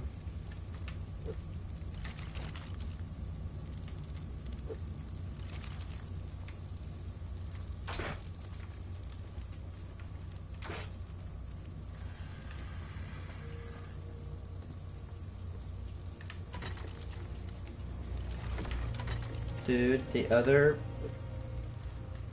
what's it called? The other chest about to fill up.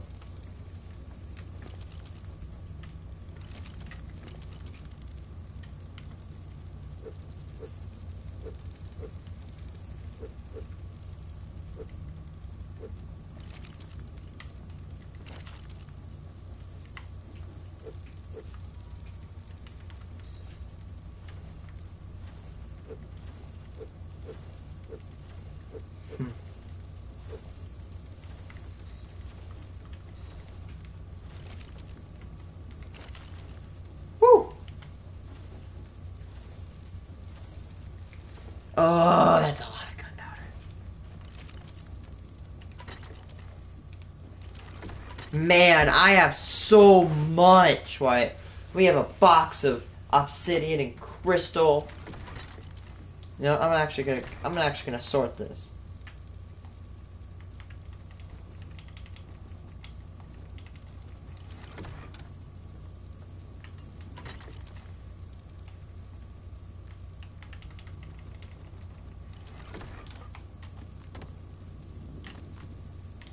This is an incredibly stupid idea. How?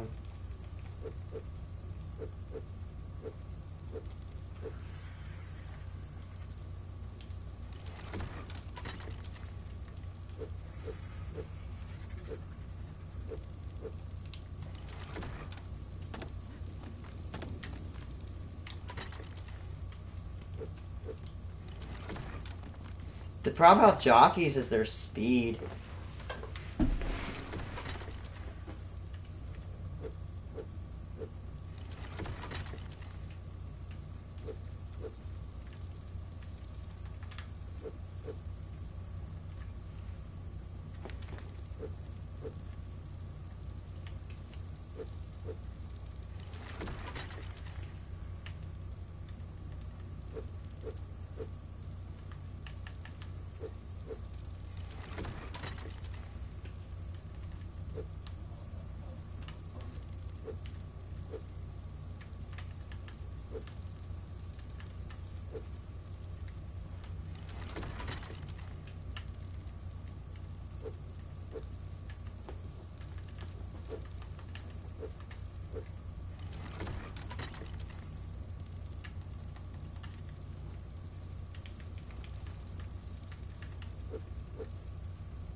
Well, what?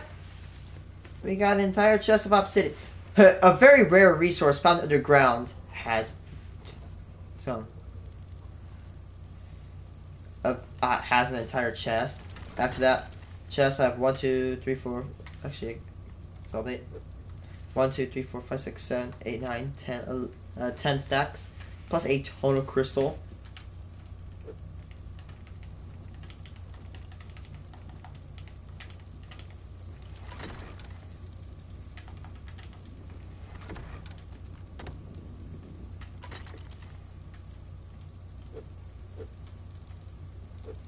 I mean, dear goodness, look how much hobby we have.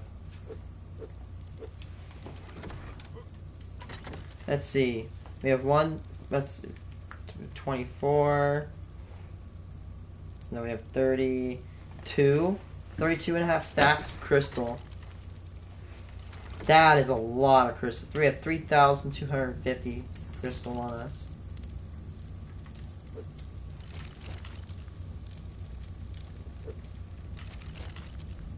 Wyatt, I might be, it might be inevitable that I might go back home. The job, it's almost finished. I can't believe I'm saying it, but it's almost finished. I'm a little bit nervous because I might have to clear a lot of space on my other raft.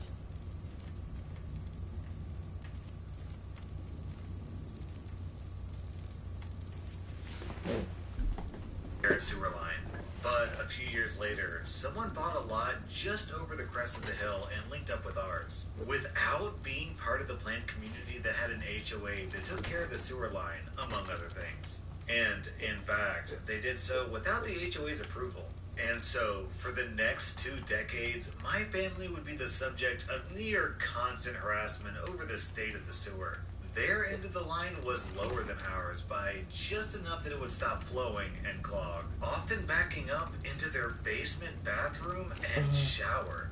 They'd accuse us of diverting our refuse to their line because I guess we were some kind of plumbing wizards. Now, the reason nobody built a house on that part of the hill during the original development was that the soil wasn't stable. Oh, I built a bookshelf on accident. Related. Sure enough, over the years, the house would occasionally separate from the hill and slide down a couple of inches. But our they can house connections to the 100 code blueprints. enforcement agency, so the place never got condemned like it should be.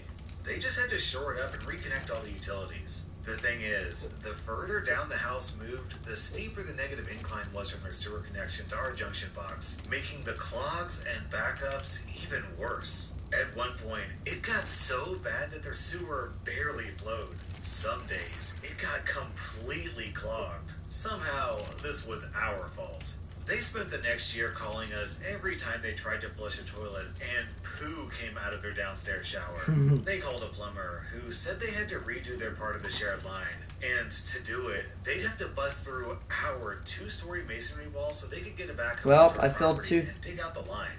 Of course, we had issues with this. We said, no, you will not come onto our property and tear it up with a huge piece of construction equipment. Hire human laborers or something. But instead, they hired lawyers who started slinging paper around. According to them, we were in violation of state law that specifically gave an implied easement granting a homeowner access through another's property to maintain their own. So we hired lawyers of our own who said that we basically had a choice. We could win the case, but pay a ton of money, or just let it happen. Either way, we'd be screwed. But they pointed out one important fact. That 20-year-old masonry wall wasn't in the greatest of shape anyway, so... A few months later, we presented them with a bill for $75,000 for the rebuilding of the wall, installation of a new set of stairs, replacement of the entire wrought iron fence that had separated the two properties, resodding, replacement of ornamental plants and shrubs, and some minor repairs to our sewer, which they had worked up while relaying their pipes. I'm not a general contractor, but my guess is that they could have hired pick and shovel labor to dig out that pipe and replace it with a new one for a fraction of that price. But no, they had to have a giant Caterpillar tread machine do it. They balked. But then we handed them a Xerox copy of the letter the lawyer had sent us with, pursuant to paragraph blah blah of the common code of blah blah blah, citing the next paragraph, which stated that the person using the easement was 100% responsible for any damage that might be caused. They still balked, but my parents put a lien on their property that stayed there to the day they tried to sell, at which point they had to pay up, or the purchaser's creditors wouldn't underwrite a mortgage. I think they had to pay interest too, but I'm not 100% sure about that. Then, Sumo Ninja 17 has a contribution down in the comments. I raise and train dogs. I had a kennel with a concrete floor in an old house. Neighbor comes over and tells me the kennel smells and is causing them grief when they use their pool. I took care to clean it every day, but I hired a company to come in and clean it twice a week, including scrubbing the floor with bleach. On a hot summer day, he comes back, polite, but obviously aggravated by the smell. I walked him back to the kennel, and we stood right at the edge of the run. There were several piles of puppy exhaust, but no odor. I looked at my neighbor and asked him, how can my kennel be ruining your yard with odors if we can't smell anything standing right next to it? He looked totally confused. Truth be told, I was confused too. I asked him to take me into his yard so I could see or smell what he was talking about. We went into his yard closest to my kennel, and the odor could have knocked a buzzard off a gut wagon. The stench was truly overwhelming. We gagged and made our way back to my yard. I told him that I now understood why he was so angry. I also told him what he smelled was not dog waste. He was smelling sewage. There's a difference between dog and human waste. Yeah, there He was is. more confused than ever. Short version, we found out that the farm behind us had multiple cesspools that were overflowing. Ooh. They flowed downhill towards our yards. To my luck, the concrete floor of my kennel blocked the flow from getting into my yard, and since his yard was a low point, it all flowed into his yard. I joined forces with him to help fix the issue. The farm owners refused to do anything about the problem, until my brother-in-law, who worked for the water department in the water treatment plant of a neighboring big city, came to visit and looked at the issue. He said the issue was a major health issue and gave me the wording needed to make the owners fix the problem. Our health department came out the next day and deemed the farm uninhabitable. Basically, one small step from condemning it. The problem was fixed in a week. The farm owners dug up and filled in their 3 cesspools and connected their property to the local sewer lines, which were not available when the farm was built. It cost the farm owners well over $100,000 to fix the problem. And my next door neighbor and I were good neighbors until I moved. So, was anyone else expecting the neighbor to not listen to reason and continue to complain about OP? Maybe reading all these stories is giving me a cynical view of humanity. Our next Reddit post is from VW Beds. I had to make a business trip to another city, Brighton from my home Bristol. There aren't really any decent train connections without going via outer London, and you're talking about 4 or 5 hours train travel each way. So instead I decided to drive, under 3 hours, and to avoid being away from the family, I got up early and left home at 5 a.m. So I arrive at Brighton and need to wait on some colleagues. I know my employer will meet my cost for breakfast up to £8, so I went to Subway and had a breakfast sub for under £3. I waited for the others, and 30 minutes later they arrived, so I offered to buy a coffee and one for myself so we can talk and plan before meeting our supplier at their offices. Fast forward, and the day goes fine. I travel home same day and come to submit my expenses for £3 breakfast and £2 for 2 coffees, still under the £8 allowance. The finance team rejected my expenses for the coffee as, "You've already claimed for breakfast." I pointed out it was the same cafe within 30 minutes, and that if I'd bought the coffee at the same time as a sandwich, they'd approve it. What's more, as I traveled on the day of the meeting from home, I wasn't entitled to claim for lunch. I was told it was tough, and I should stick to the expenses policy in the future. Okay, I've recently returned.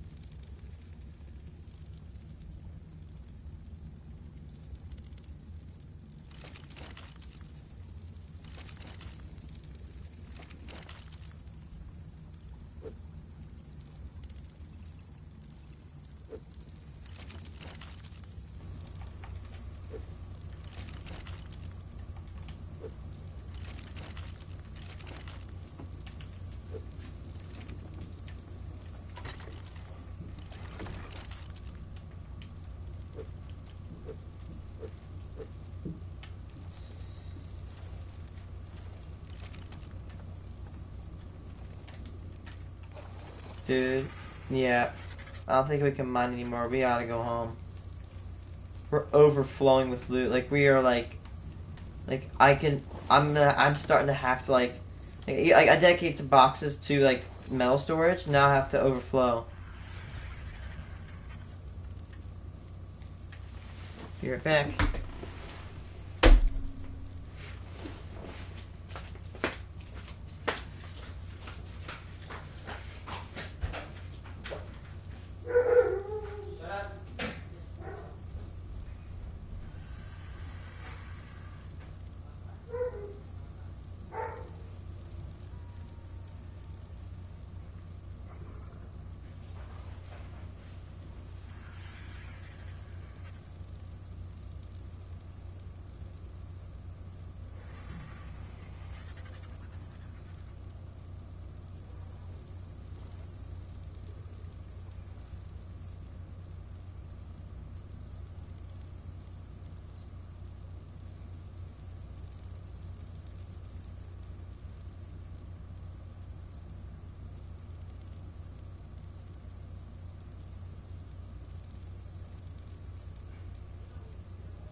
You there? Yeah. Yeah, I don't know if we're gonna. I don't think I could, but I could mine. I might. Maybe I could get like a little bit of obsidian. But like other than that, like it's almost full. Nope. Very close to departing though. Departing.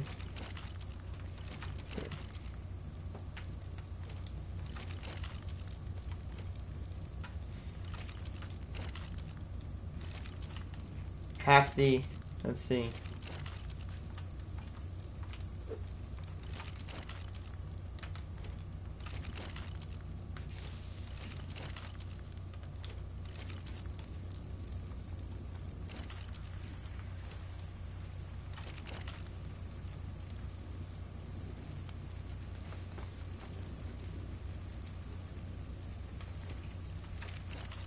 Yep, it's empty.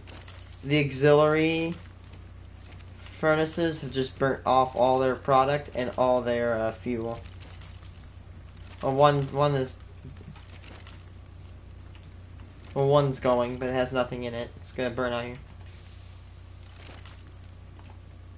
Yeah, but the auxiliary furnace has. The auxiliary refinery has been exhausted.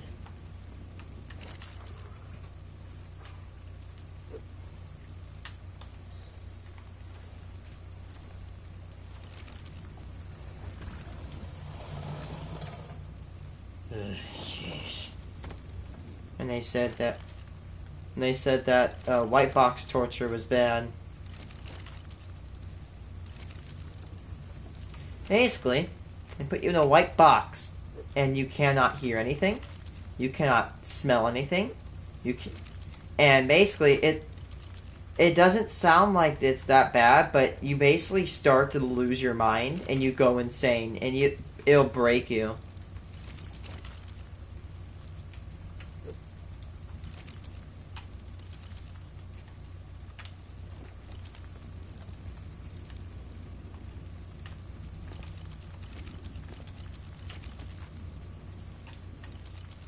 There is a way to do that on PS5.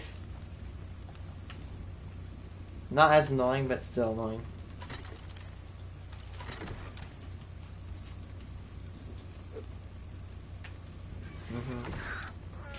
I could go get more stone.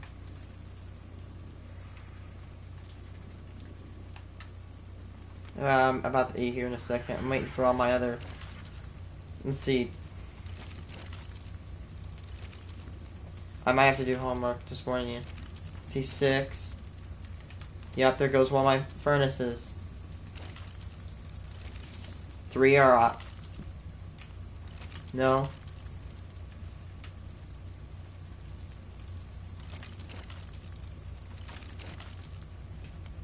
I have an odd piece of metal. I'm gonna go break a rock. Ow!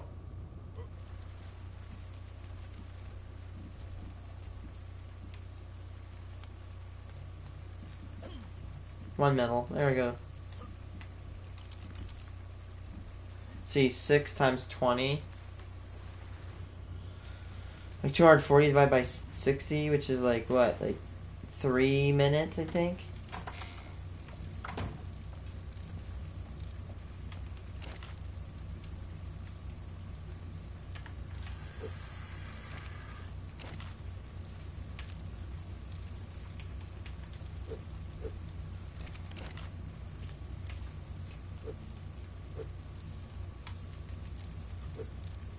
Oh my god, it's so close. This is it.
One more. And done. And the refinery sleeps.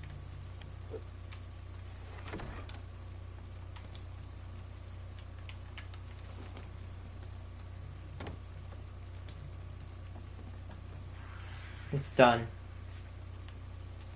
My work here is done. I shall exit.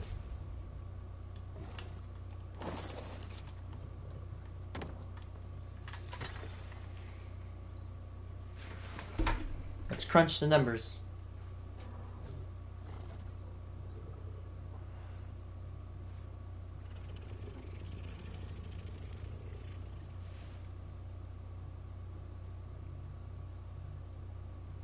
$27,515 metal.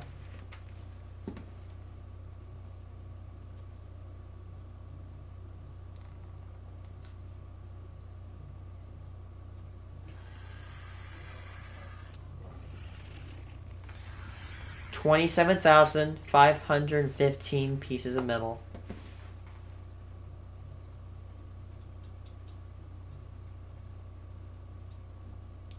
That can basically make 550 foundations. Wow. I have a slight doubt that that will not complete my base. Yes, I know it might be that big. The base might be that big. I mean, like 1,100 walls, right? But again, I think the time if we did this trip one or two more times, which it is a little bit lengthy. The trip is lengthy a little bit. But I mean, but within a week, we can level everything if we focus on the metal nodes only. We can get my base built in no time. I'm gonna go. I'm gonna go eat my food. I'm gonna take a break and stuff. Be right back, guys.